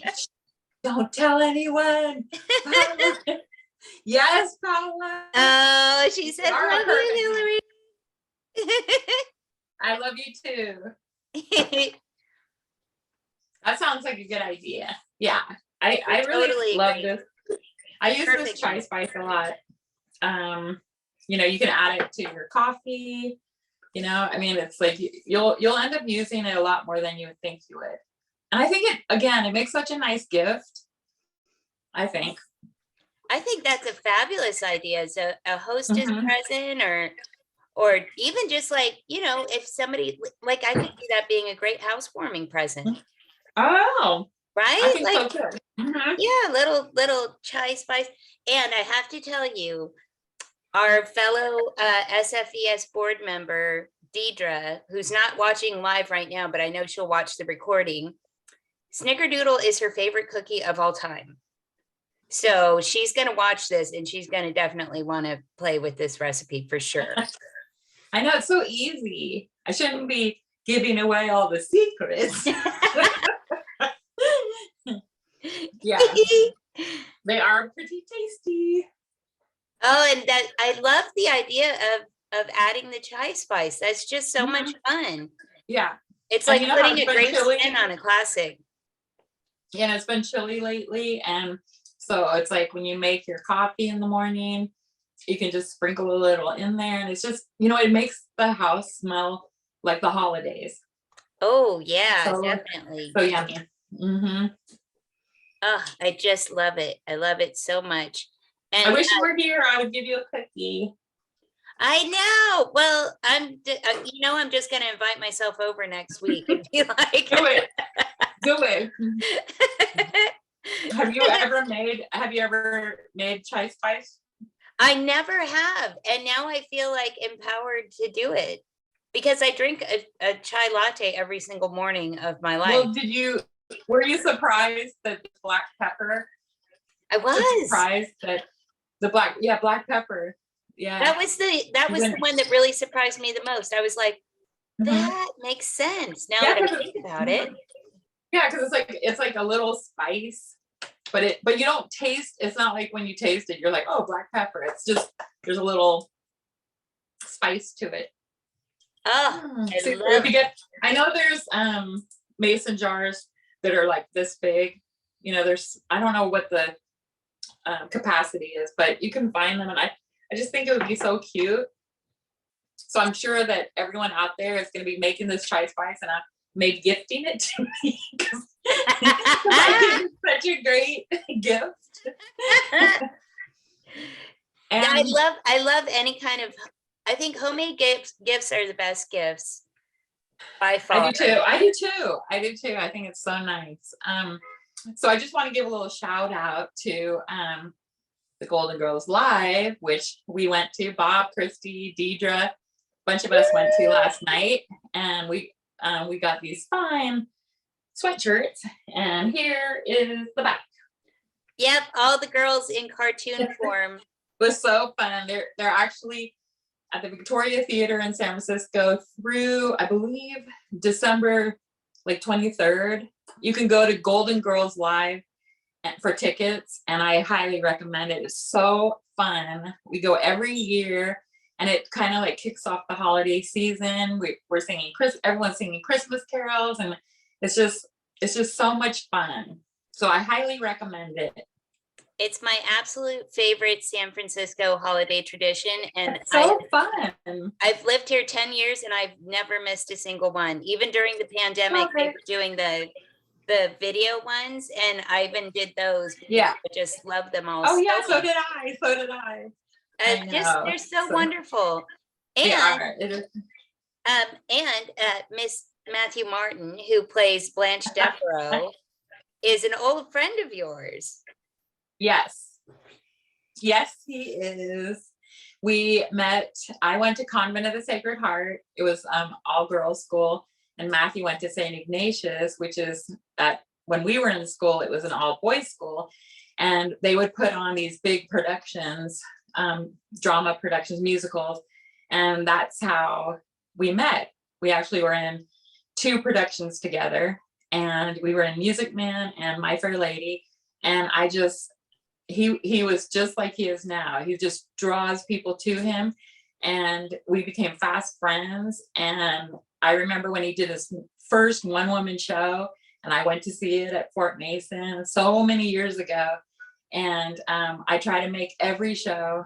I really do. If I'm in town, and I really try to make it to every single one of his shows. He's so talented, and he just mesmerizes everyone. He engages, and everyone just has these big smiles on their faces.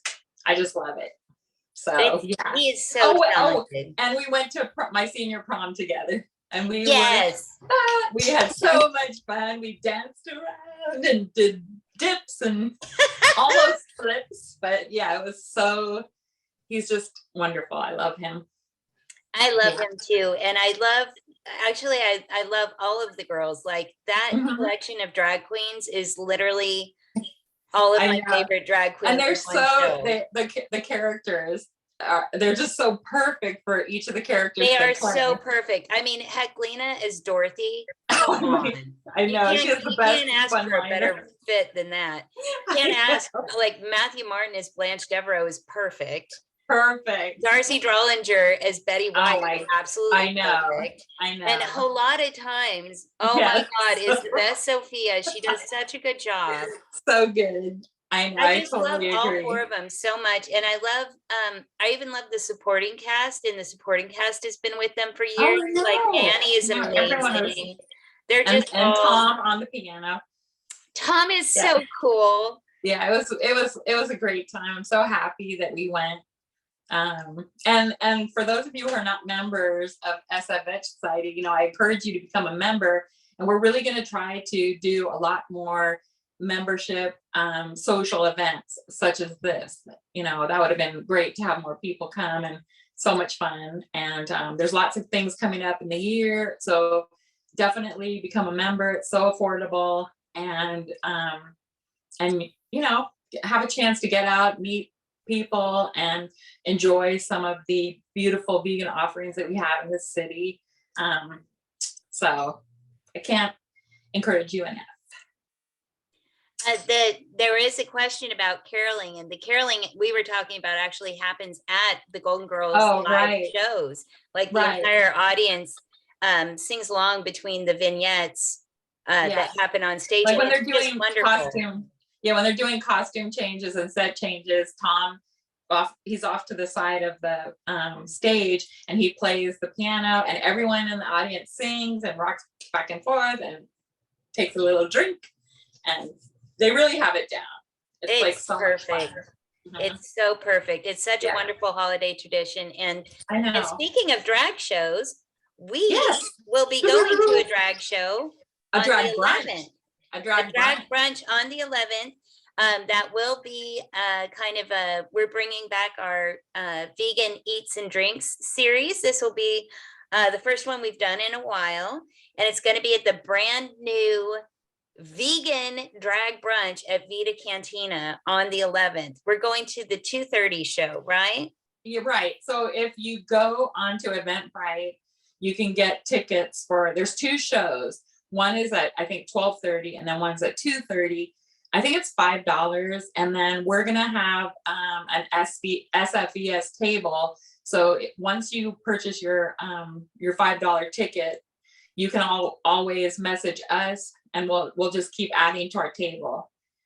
You can keep an eye on our, we'll put all that on our social media tomorrow. We'll put the Eventbrite link and message us, and we can all sit together at a drag show. It'll be so fun. SFPS drag event, and I'm so excited. And Christy and I, we were lucky enough to, Yvette invited us the other night on Thursday. We went down and we tested out some of the her new holiday cocktails, and she's gonna have an all new vegan brunch menu.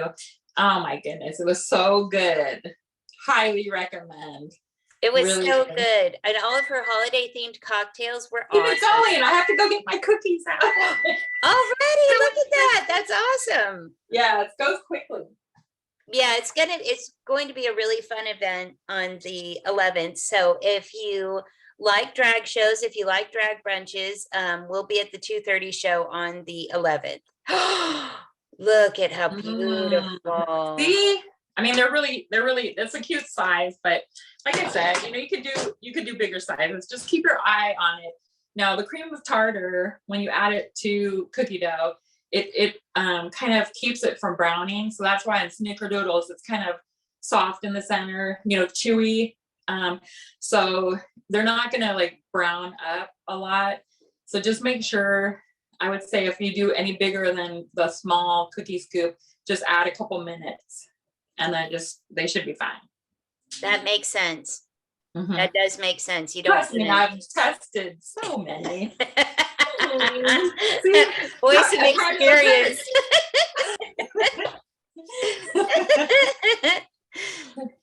Yes. So I will definitely, maybe I will bring some cookies to share with our table at the drag brunch. That would be good. Oh, that'd be fun. Yeah, that would be fun. That would be fun. Yeah, we're going to have a busy day that day because right. That same day we're going to the Hella Plants Market.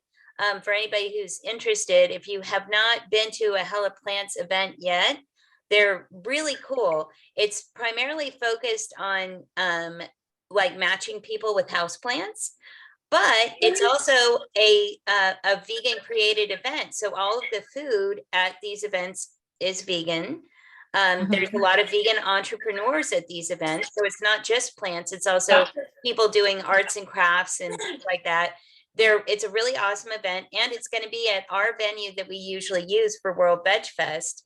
It's going to be at the San Francisco County Fair building. So that's going to be a busy day for us. It's going to be a busy day, but fun. In the morning, and then we've got drag brunch happening at 2:30. So yeah, I'm looking forward to getting a plant or two and trying my hand at keeping a plant alive. So I have not had good luck.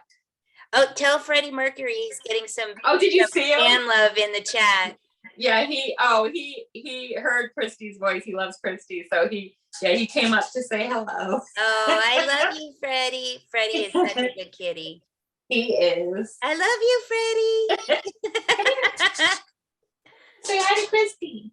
There he is. Oh, good boy. Hi, bud. Boy. Hi, buddy boy. Oh, look at that big kitty. Don't you look at the Snickerdoodle cookies, Freddie. Oh, he's like, oh, come on, Mom. You made those for me, didn't you? It's funny. He's not really a treat kitty. He's not motivated by food at all. Oh, Freddie. Oh, he's such a good boy. You're such a good boy, Freddie. He is. Well, Freddie, thank you for sharing your mother with us today. Bye-bye. No. Now he's never gonna leave. He does like the attention. He's like, I'm gonna be a star. Exactly. Oh, he is he's a such star a here. good boy. Thank you so much for taking time out of your Sunday to share that fantastic This is recipe. I have to say, this is like so simple. I hope that everyone makes it. I'm gonna post the recipes probably I'll do it on the stories on Instagram at mine, Deliciously Vegan SF, and then also at SF Veg Society. And then, Thank you. yeah, and if you miss it or if you want it, just message me and I'll send you a copy. And we'll also be putting this recipe along with all of our other recipes from the show together in an email format that we'll send out to everybody who's on our email list. And in that email, I will include a link to the YouTube recordings of all of today's session. So if you missed something, you can go back and rewatch it. You can have the recipe right there, and you can share the link with your friends and family. So I'm going to try to get that all up and ready to go in the next few days, because the holidays are quickly approaching and we want to make sure everybody has access to this great information. Yeah, and I think that most of the ingredients, people should have most of the ingredients for the cookies at least in their pantry, and you might have to get a few little items of spices for the chai spice. But again, I hope if you make it, message me and tell me how you like it, and if you do bake for your friends or family and share the chai spice, let me know how they like it. Woo woo! Woo woo! And happy holidays. Mwah. Happy holidays, my friend. I will see you very soon. Thank you so Thanks, much Christy. for joining us. Of course, my pleasure. Mwah. Bye. Hi, everybody. Welcome back to Very Vegan Holidays. We now have our friend Chef Nita Curtis joining us. She'll be making a vegetable fonio fritter, which can be used as an appetizer really for any holiday occasion. I'm super excited to learn more about this exciting Senegalese grain. I'm so interested in these unique grains that you show us, Nina. I'm always learning something with your cooking demos. Thank you. How's everyone on this very vegan holiday day? I'm excited to get started. I hope you can see me well. I've been busy. It's the holiday season. So for those of us who are chefs, we know everyone is realizing that they want to get started. And I think this is the first year I'm feeling in the past couple of years that people are really stepping out in IRL. I just got an order for 300 cupcakes week after next, and I have people reaching out to me wanting to do maybe more intimate type things, but they still want to gather with people, maybe not go out so much, but I think it's really diverse. So I'm loving this sense of we want to get back out and we want to get together with people. As much as I love Zoom and I love our virtual hybrid ways that we've learned to navigate, I just think as a chef, for me, I can speak personally, everything about me is being able to serve you in person while I'm loving this today, but in the cafe and in just the general work I do. I was a part of the Tower Bridge dinner this year in September, and we created every year in Sacramento, they construct a restaurant on a bridge, the Tower Bridge, and 850 guests come. I was one of 5 lead chefs and the only plant-based chef. So we're representing, we're getting in there. It was a 5-course meal. And I started the first course off, which I love because you can set the tone. And it was very well received. I was just on our KCRA TV station last week. Well, not last week, the week of Thanksgiving. And we did a very vegan, or they said very plant-based Thanksgiving. But I just see more and more people are leaning in towards us, which is really wonderful. So what I wanted to share with you during this session, I traveled to Senegal in 2017. I attended a culinary excursion, and it was put on by the West African Research Center in Dakar. And so we had lectures every day. We traveled to different businesses. We cooked. And I had already been doing research about a grain called fonio, Fonio, fonio. And maybe it would be compared to quinoa. It's from the millet family, and it's about 1,000 times the size or as small as a millet. So it's very, very tiny. It is like sand almost, even smaller than grits. But I'm just going to pour it in my hand so you can kind of see it fall. It's got a very, very fine grain. So it would be like a subseed. If you can see that, it looks like sand, right?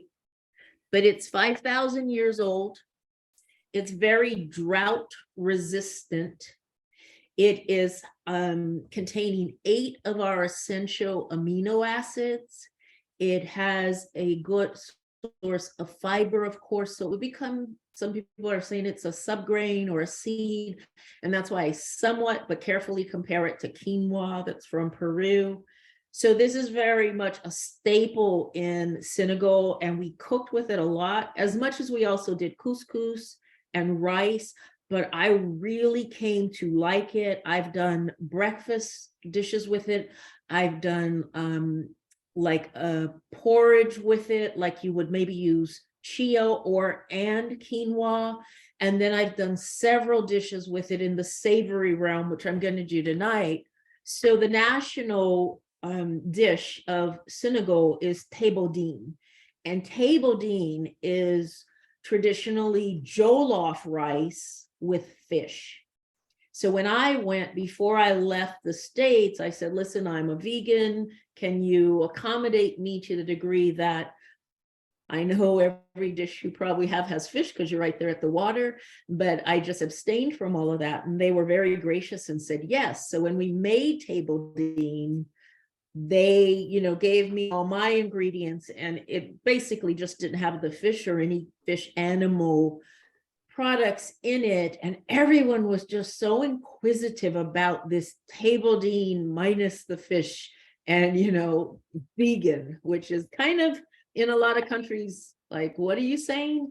And because Senegal and Vietnam have such an integral history due to the war, you see a lot of Vietnamese food in Senegal and Vietnamese and Senegalese food in restaurants, like maybe some of the restaurants we have here, and it has like, Chinese food and Italian food and Mexican food, but typically it's Senegalese and Vietnamese, right? So that was really beautiful. So the history of jollof, maybe you've heard of the Jollof Wars between the Nigerians and the Gambinians, from Gambia. But jollof originated in Senegal with rice. But a lot of Senegalese also make jollof with fonio. So when you do a little bit of history, and I love food for the history part of it, and we can learn so much about culture and so much about regions and understand where people migrated and how things went. So I really love the history part of food.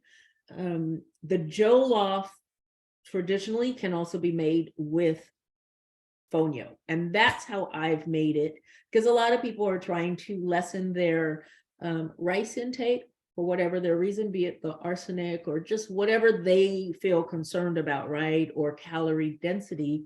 So fonio is gaining a bit more popularity. I don't have any affiliation with this brand, but this is the brand that I use. I tried a couple of others, and they just cooked different. When I was in Senegal, Chef Pierre Thiam was leading the program because he's the ambassador for Senegal, the culinary ambassador. And then he is really advocating to bring fonio to the United States and throughout the world, besides, West Africa. And I think whenever we travel to some of these countries, they are wanting to know so much from our Western world. And I was like, no, I'm coming here to learn more about your couscous and your fonio and many of the local vegetables. So that I think they really appreciated my interest in it and others that came from the state. So fonio is really easy to cook, this particular brand.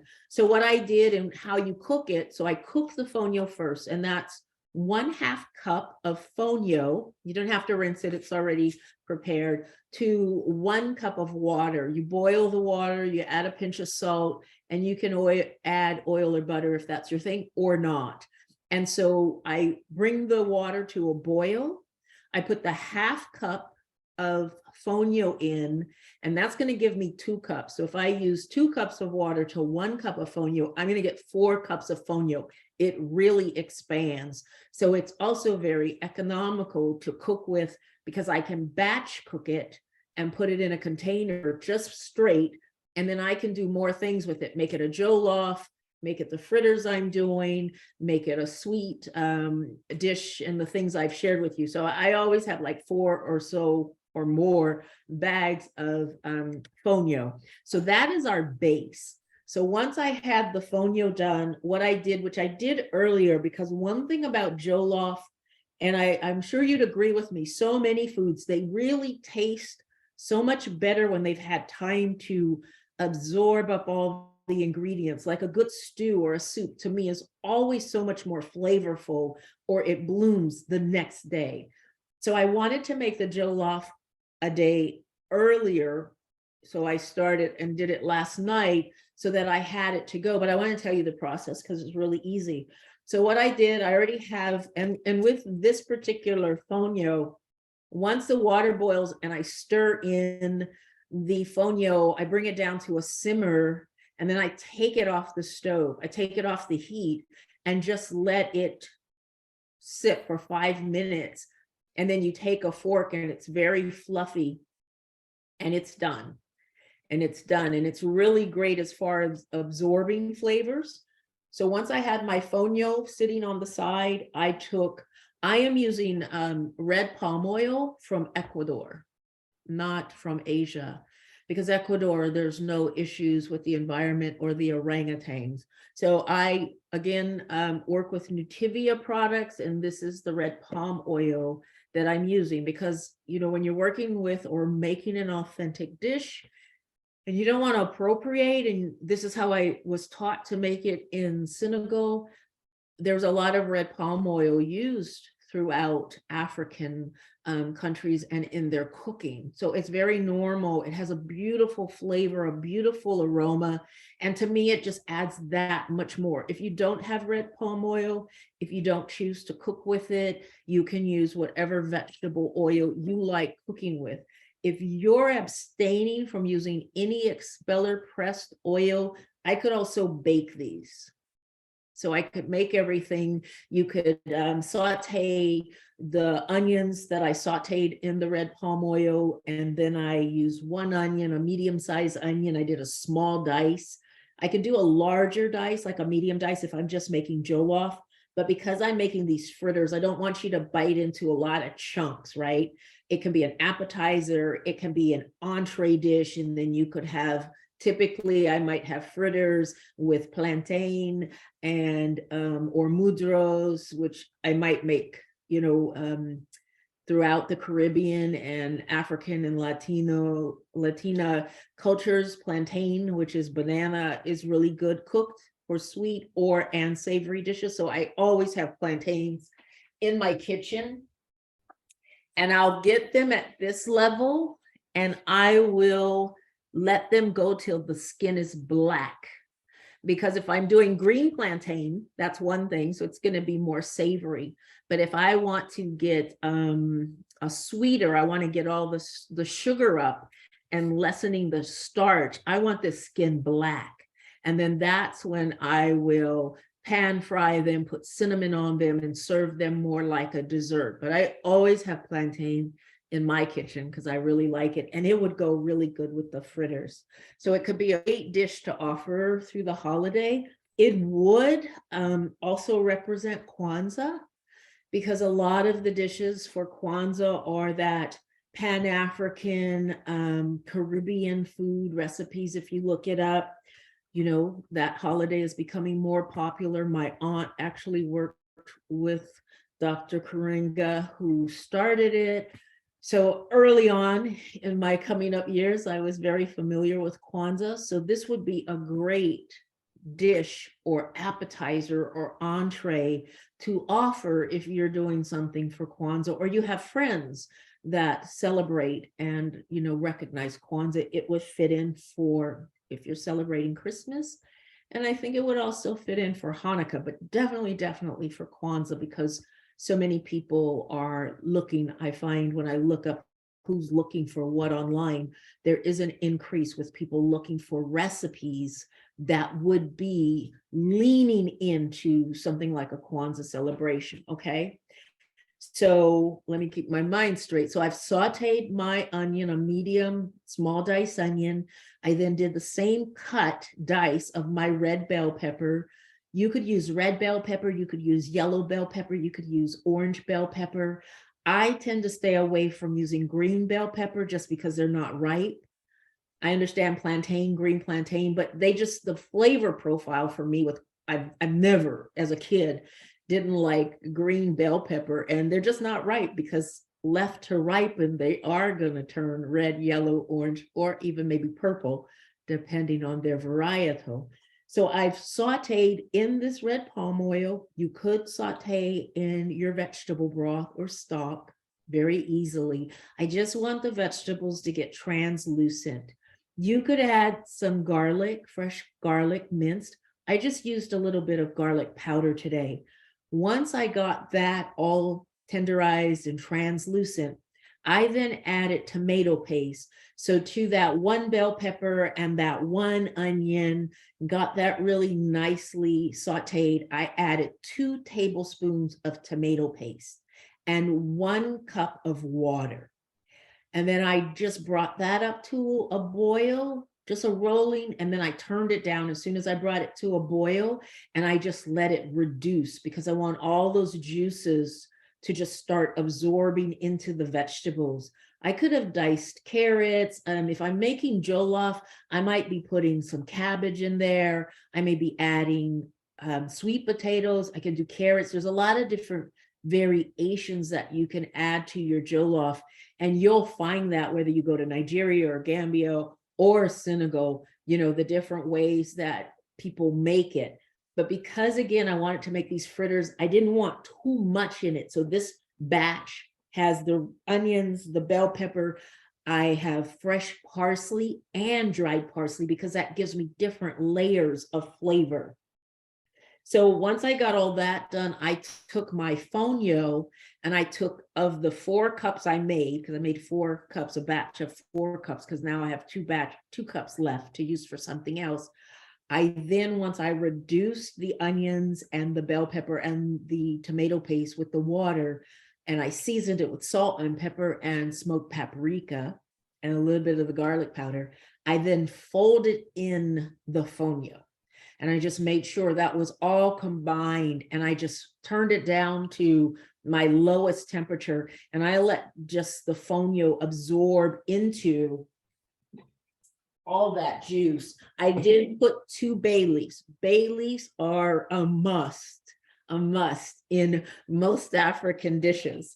And so now you have this very, if you can see, just really, if you could smell it, we need smell-o-vision, Christy.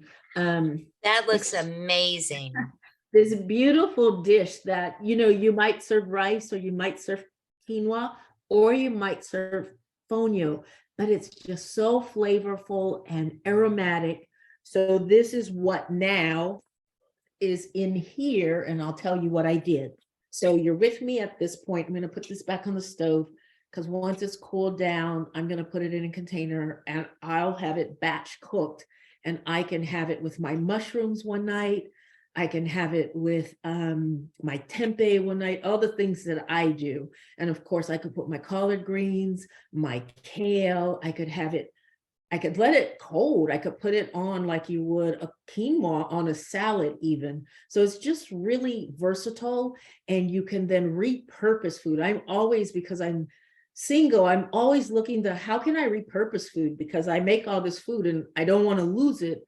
So I've really learned well how to repurpose it, as I've also done in the cafe, because we want to be conscientious and have no waste kitchens here in my home as well as in the cafe. So I'll leave that there. I'm just going to put my top back on it. And I leave the bay leaves in. You don't, obviously, you know, we get rid of the bay leaves, but they just give this depth of flavor. you bring up all this umami, and it's just so satiating. And when we're working with people, because I work with a lot of people who aren't vegan or plant-based, but maybe for health reasons, they're trying to eat healthier or they want to try it out. You know, I always get, oh my gosh, that doesn't taste vegan. If I had $1 every time I got the comment, that doesn't taste vegan, I'd probably be a millionaire on an island right now. But that just is a compliment, I guess, to me. I don't know what vegan tastes like to them, but I would imagine we're making food, and I'm always trying to advocate, this is all food. This is all food. You eat tomatoes, you eat bell peppers, you eat onions. I just get to also as a vegan. So what I then did, I took 2 tablespoons of fresh cut parsley. In the fonio, I added dried parsley, but I wanted to wait to add my fresh parsley to put in my fritter batch.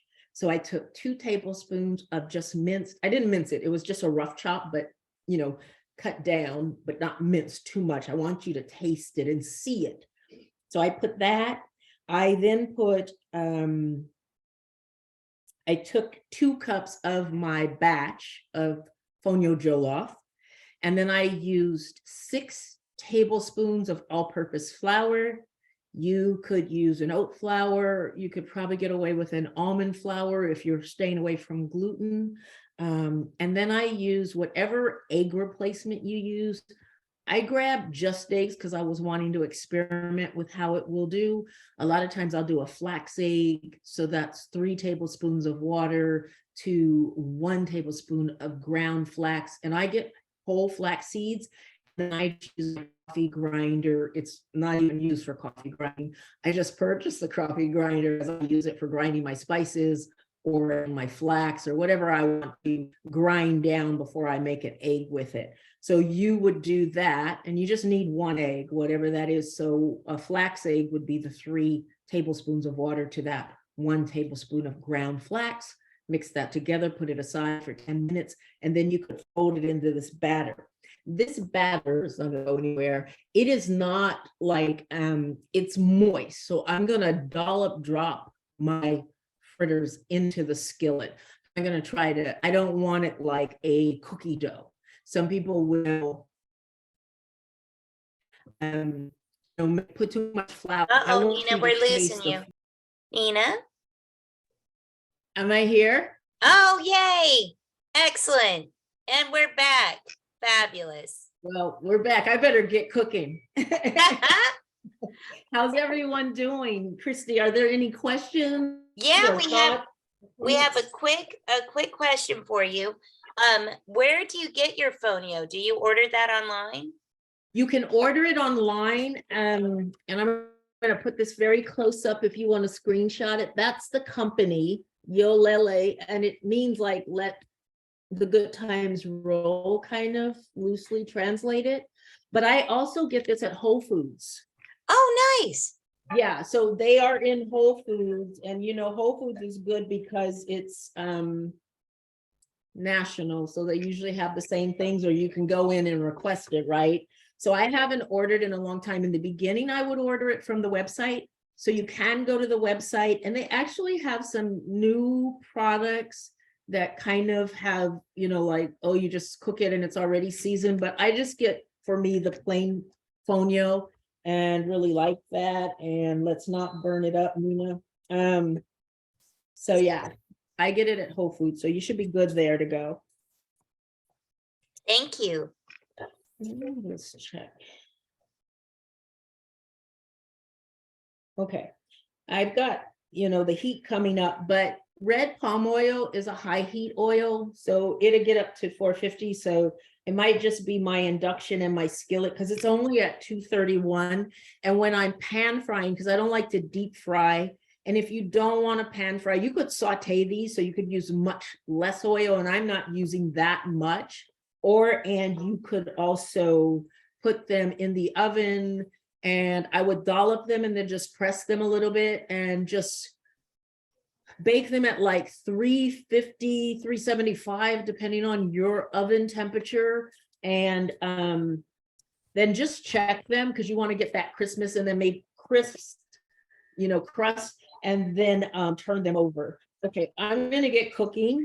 So I've told you everything that I did in here. It just depends on how big you want your fritters, but I'm gonna dollop that down. And because I'm gonna get that, and then I'm gonna let them cook. I'm watching them though, about 4 minutes each side, because I do want them crispy. And this batch, depending on the size, if you're doing an appetizer, make them a little smaller. But if they're going to be an entree, you can be a little bit more giving, and maybe do, instead of 1 tablespoon, 2 tablespoons. And we're going to get these going. I think I'm going to get 2, 4, I might get 6 or 7 based on the size. I'm not going to worry about it. I wish you could smell it though. It just looks like it smells good. It really tastes good. And this one's a little bit larger, so I'm not going to do that. I'll make a smaller one. And they just are really tasty. You could also make a batch and freeze them. Just put them in a glass container and then freeze them. If you just wanted to batch cook them, you could get them together and dollop them. It's easier, I think, to hold the batter together and put it in a container and leave it in your refrigerator, and then when you're ready, cook them. But if you wanted to make them like I'm going to do, if you were making a larger amount and then you wanted to freeze them, then you could take them out and either warm them in the skillet or warm them in your oven. And when I get through, there's a couple of things I like to do. I have a vegan sour cream that I'm going to put on there. And then I just did a quick chimichurri. So I like to do mine with parsley and capers. And I've got a little bit of red wine vinegar in here. So however you like to do that. There is a hot sauce that they make that we made when I was in Senegal. It's called Kani, Kanni. And it's a red pepper hot sauce. And the reason why it's so hot is because it has Scotch bonnet. Whoa. So what I learned was we didn't cut the Scotch bonnet.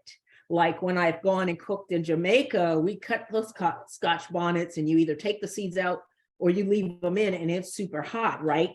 But in this case, we took the whole Scotch bonnet and just put it in the tomatoes, and it was tomato sauce and tomato paste, and then we had salt and pepper and garlic, but we never cut it. We just let the flavor of it ooze out, and it gets very cooked, but it was delicious. And while it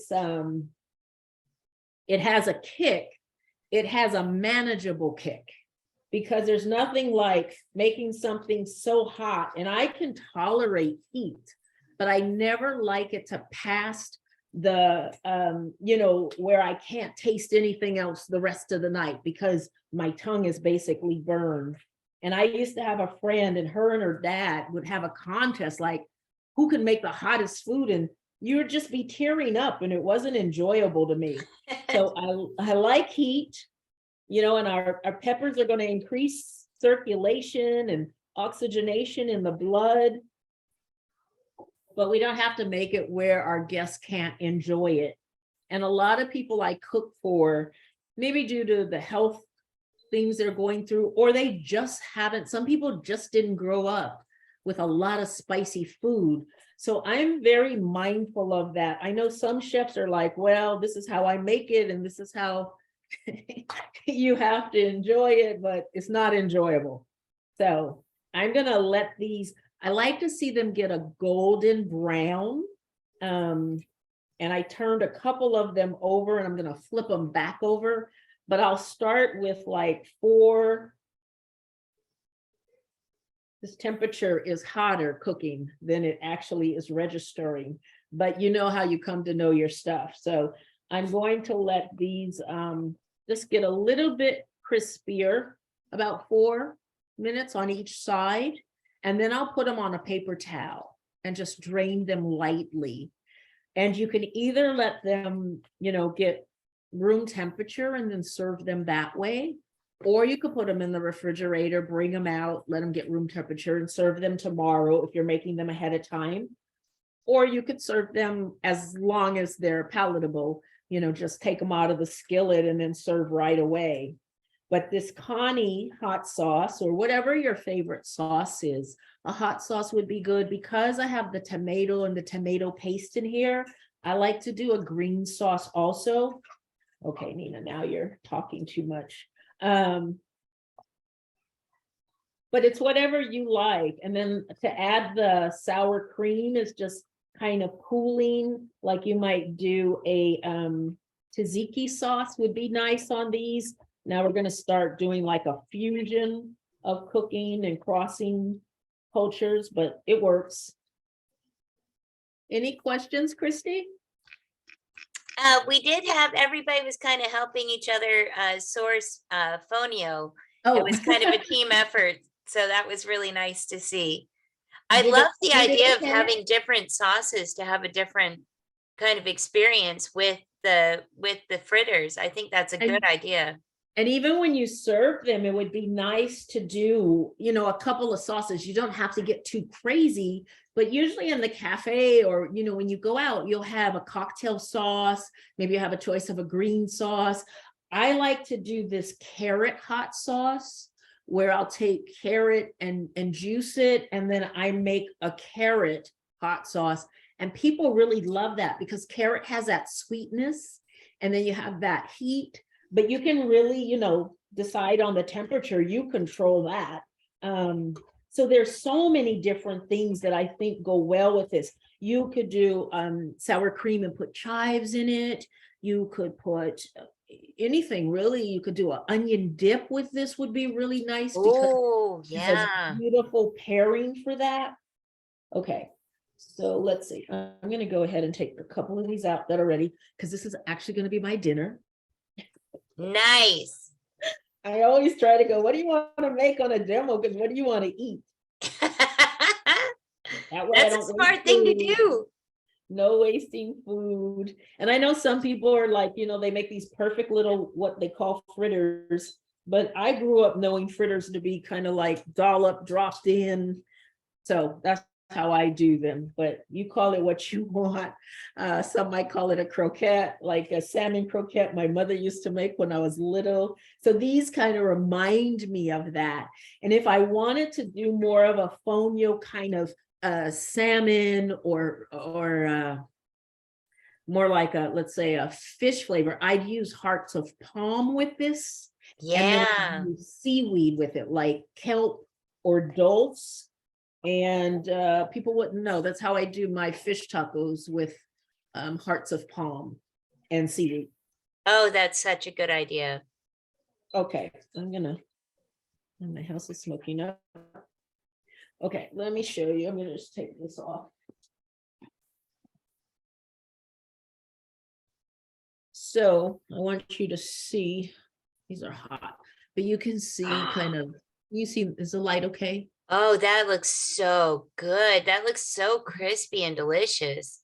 Yes, so they're very nice and crispy and they're more meaty when you bite in. So you do want that contrast. You want to get that nice crisp. And the way you get that nice crisp is the heat temperature of your pan. Yeah. So you need, like I was looking for, like 350, 325, 350. I'm just so used to using the gun in the cafe because we're moving so fast. You could also dip it and see it bubbling. I usually don't have time for that. I got to get things in and get them out. But you're going to get, you want that skillet temperature when you want crisp something. Even if you're using, say, vegetable broth, right? It's the temperature that's going to crisp. And if you put that food in when it's not heated and you're like heating it up together, you're not going to get that. It's not going to do what you want. So these let me see. You can hear that. Oh, yeah. All over my computer. I wanted, that's when you know you've got it right? That ASMR, now everybody's into sounds. I could do a whole thing like this on TikTok and just make food sounds and probably get a lot of followers. So let me plate this very quickly for us. I think I'll do 3 and that one got a little bit crispier, and I'm going to just move these out of my way. Any questions, any thought? Let me see. Well, I actually have a question. So once the fritters are actually fried up and crispy, can they be kept in the fridge? Can you put any leftovers like back in the fridge? Oh, sure, you can. I mean, again, because there's going to be moisture from the fridge, you know, you might want to throw them back in the, I mean, you'll want to warm them, right? Yeah. Or if you want to eat them as they are in just room temperature cold, they're just not going to be, they're not going to have that same sound because they've gotten, the moisture has come in. So I should have moved this over, but I'm going to show you what I did. I've got a little bit of scallions. So what I did was I dolloped a little bit of my sour cream. I then put a little bit of the chimichurri. I had thinly cut some scallions. And although I put fresh parsley in the batter, I have some more fresh parsley. I'm just going to dollop that around the plate. Pat can't wait to see that plate.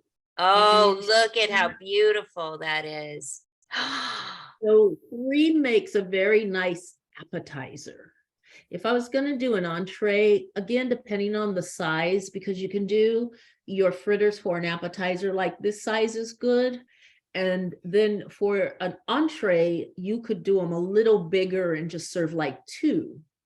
Wow, that If you looks have a very amazing. hearty eater, you know, sometimes it would be more like you're then just, yeah, you can change your size up, but be mindful the larger the size that you make, maybe takes a little more cooking time to just get that crispness. It's already cooked inside, right? But you still want to get that heat generated through all the way. So yeah, that's what I have for you. Oh, that looks so good. And Seth wants to know where can he get that ethically sourced red palm oil? Nutiva, their website is, let me just show you the label because I get this at Whole Foods and Sprouts. Oh, nice. Yeah, I haven't seen it at Trader Joe's, but definitely Sprouts and Whole Foods or Nutiva. If you Google them, yep. I mean, maybe on Amazon. I've never ordered it, but everything's on Amazon, right? If you do Amazon. I don't be politically correct here. That just don't do looks Amazon, so do good. Amazon, set up an Amazon store. I mean, it's just like we're all over the place. Oh, that's a great question. If you do bake the fritters, how long and what temperature? Yes. So earlier I said about 350, 375, depending on how your oven gets, because my oven at home is very different from my ovens in the kitchen, right? I also know when I've gone to people's homes or when I've been in an Airbnb, I know it reads say 350, but I know heat by feeling it, right? I'm like, I need to turn that up or turn that down. So play with it 350 to 375 and then put it on parchment paper or, you know, a Silpat, and then maybe pat them down a little bit, not so thick like a fritter like I dolloped and dropped in. And then about, I would say 25 minutes. What I would do towards the end, because it's going to be a different kind of getting that crispness, I would towards the end turn the broiler on. Oh, what a good idea. And that's only like 30, 60 seconds you need it. And then do 30 seconds, 45 seconds, and then flip them over. And then you'll get that crispness that you really want to get. That will that's such a good taste like idea. it's been fried. Because we do that with our Kung Pao cauliflower in the cafe, because we don't have deep fryers. So I do a lot of baking, but I'll, you know, coat them. And so they look like they've been deep fried, but all of it's been baked and people love it. Oh, that is a really good, that's a really good tip. Because I know a lot of our audience today are trying to avoid oil, so that's a really good option. Not me personally, but maybe I should. But for those who are, there's always a way to do it. And because I have to cook for so many people's, I'll say intolerances, or because of what they're going through or what they're trying to lean away from, a lot of how I help people is saying, okay, if you need to cook with broth or vegetable stock, then we need to do this. And you have to adjust, because it's not gonna, oil and heat crisp. So baking is then that next closest to me for me, but then you just have to kind of know what to do, like turn the broiler on afterwards to get that kind of what we call caramelization, or that crust at the last minute, because it's that intense heat. If you're in the restaurant, we have salamanders, and you just, that's what they do. Like they'll take a pizza and put it underneath if they don't have a pizza oven, and anything you want to get that last minute of char or color, you just throw it under that salamander, because the heat's so intense. You pull it out, and the plate goes out to the table. For some of our newer audience members, could you tell us a little bit more about Vitalized Cafe? Vitalized Cafe is a cafe that is inside of a healthcare organization. So unfortunately, we've never been in the past 4 years able to take the public in, because it was built for the corporate offices at Adventist Health, and just like the wellness clinic that's in there, it's just for our associates, but it's all plant-based. And 4 years ago, I relocated from Los Angeles, California to Sacramento. We're in a suburb of Sacramento, Roseville, but I just say Sacramento because people kind of know better. When I say Roseville, I have to go through a lot. And yeah, I started it from scratch, set up all the operations, ran front and back of the house. And yeah, so a lot of the things that I do there, I have Plantish & Co., which is really my own operation, because when we're LEED certified and well building certified, we have a lot of parameters being in healthcare. And the goal was really to roll it out to the 23, 24 hospitals that the operation owns. It's just a lot of politics in healthcare. I don't have to tell you that. And you think food would be the easiest thing. It's like that all vegan hospital in Istanbul. I'm just like, I can't wait. I want to go there. And why can't hospitals, healthcare get it? But it's happening slowly. So I do pop-up dinners. I'm on a platform called Kitch, KITTCH.com, and it's for culinarians. They started through the pandemic because so many chefs and culinarians have really been outplaced from work. Restaurants have closed. They haven't gotten the funds that were promised. So it's really been tough. Or some just realize how hard they had been working, so they've left the workforce, which makes it hard in the industry, right? Because there's just not enough people. I've had friends that have had to close their restaurant because enough people called in and they couldn't run the restaurant for the night. So I have found that through COVID, I was able to get really trained up and setting up the light, setting up the mic, doing the demo, patting my head, rubbing my stomach. And I just said, I'll never lose that. I'll never lose that, no matter where I'm at. This is the hybrid life that I understand that I will move forward with. And I see so many of my colleagues, but Kitch, they've come together, and there's 3 co-owners. And so it's in beta, and I'm doing a 31-day. So I am on it every day this month, doing different things for Kwanzaa to Hanukkah to 12 days of Christmas. Tonight I'm doing this. Yesterday I did, gosh, I got to keep my head straight. What did I do yesterday? See it, Nina. I know that Monday I did eggnog, cashew nut nog. And then yesterday, that's how scrambled my head is. I just know to show up. What did I do? It'll come to me. But anyway, that's who I am. I've been doing this a lot of years. I've been plant-based vegan, because plant-based doesn't mean necessarily vegan outside of our realm of talking. Over 20 years. My dad is a chef. At 8 years old, I was assisting him. My hands were, and I said I'd never be a chef. So never say never. And I've had a very rich life in wellness and spa and food.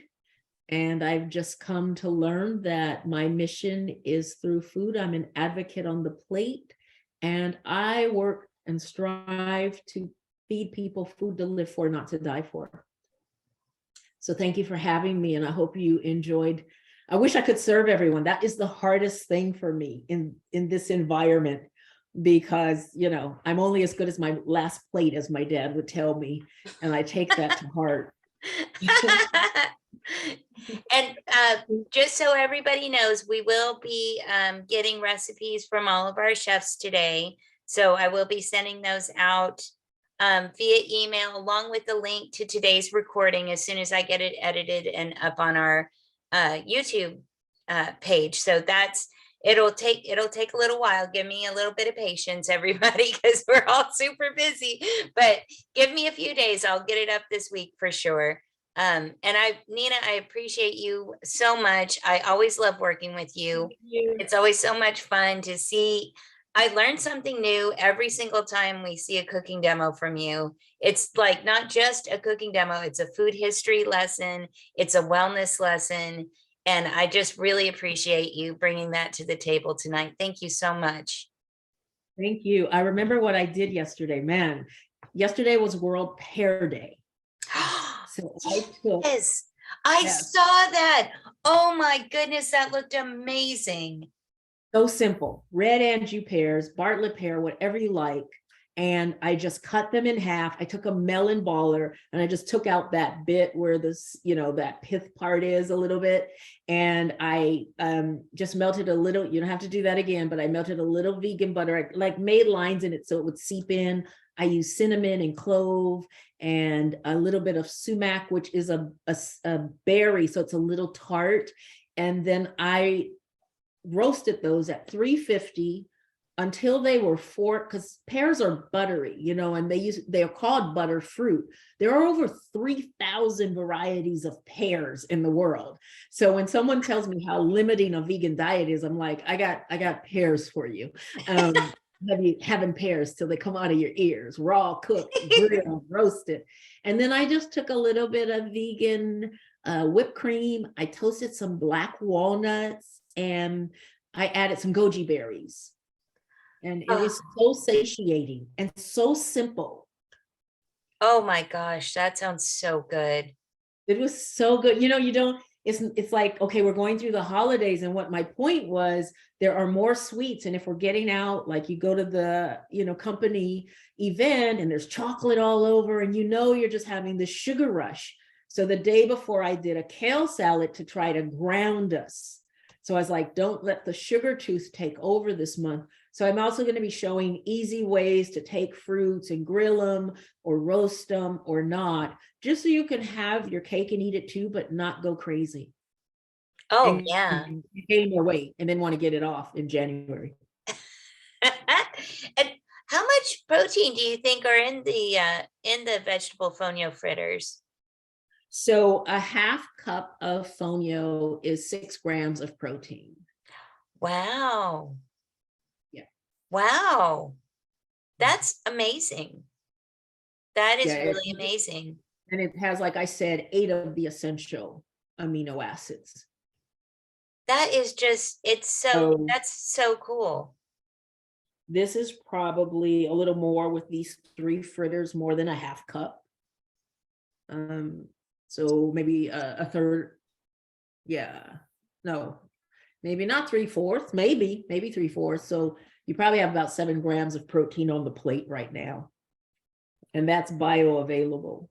Wow. Because I talked yesterday about when people talk about we need to get protein from animals, that's second-hand protein. So, yeah, and it's not guaranteed that that protein is of a quality that the body can really utilize, because it takes a lot of energy to break animal. We know this, I'm speaking to the choir. I get on my rant.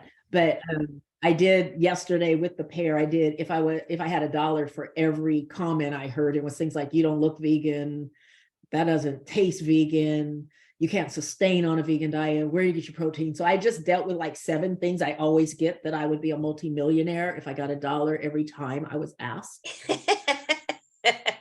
People really seem to like it. So you can see the replays. They're on Kitsch. You can find me on Kitsch and you can see all the replays. I've been on since like July, so I've been doing quite a bit of content. Oh, yeah. And I honestly, if you have not checked Nina out on Kitsch, I highly recommend it. If you are looking to get out of your cooking rut, if you're looking for some inspiration, go there and follow her on Instagram. For the love of God, follow this woman on Instagram. So many amazing things every day. But you know, we're all in this together. I'm a self-starter and I just keep myself motivated in the kitchen, and we know people are looking for inspiration. You know, there are people out there that make things and I'm like, they missed a step. I'm not sure that that's gonna work out. But who am I? So I just try to offer something that I know, like, oh no, do it this way or do it that way, because that's what I really do. Thank you, everyone. It's been such a pleasure. I don't want to keep you any longer because we're at, oh my gosh, we're at 5:51. Thank you so much, Nina. It's always a pleasure. Happy holidays, my friend. I will definitely talk to you soon. All right. Thank you, everyone. Have a great evening. Safe holidays. Be good to yourself. Happy holidays. I just want to say a big, big thank you to all of our fabulous chefs who have participated today. Thank you to everybody who has sent in a donation today. This is exactly why San Francisco Veg Society exists. It exists to bring community to all of us, to help us find new amazing recipes, to wow our family and friends with, to help make more vegans, because that's what we want, right? We want as many vegans as humanly possible, or at least people leaning into the vegan direction, because we will not be able to sustain this world if we don't make that happen. So thank you all for being part of that mission and journey with us.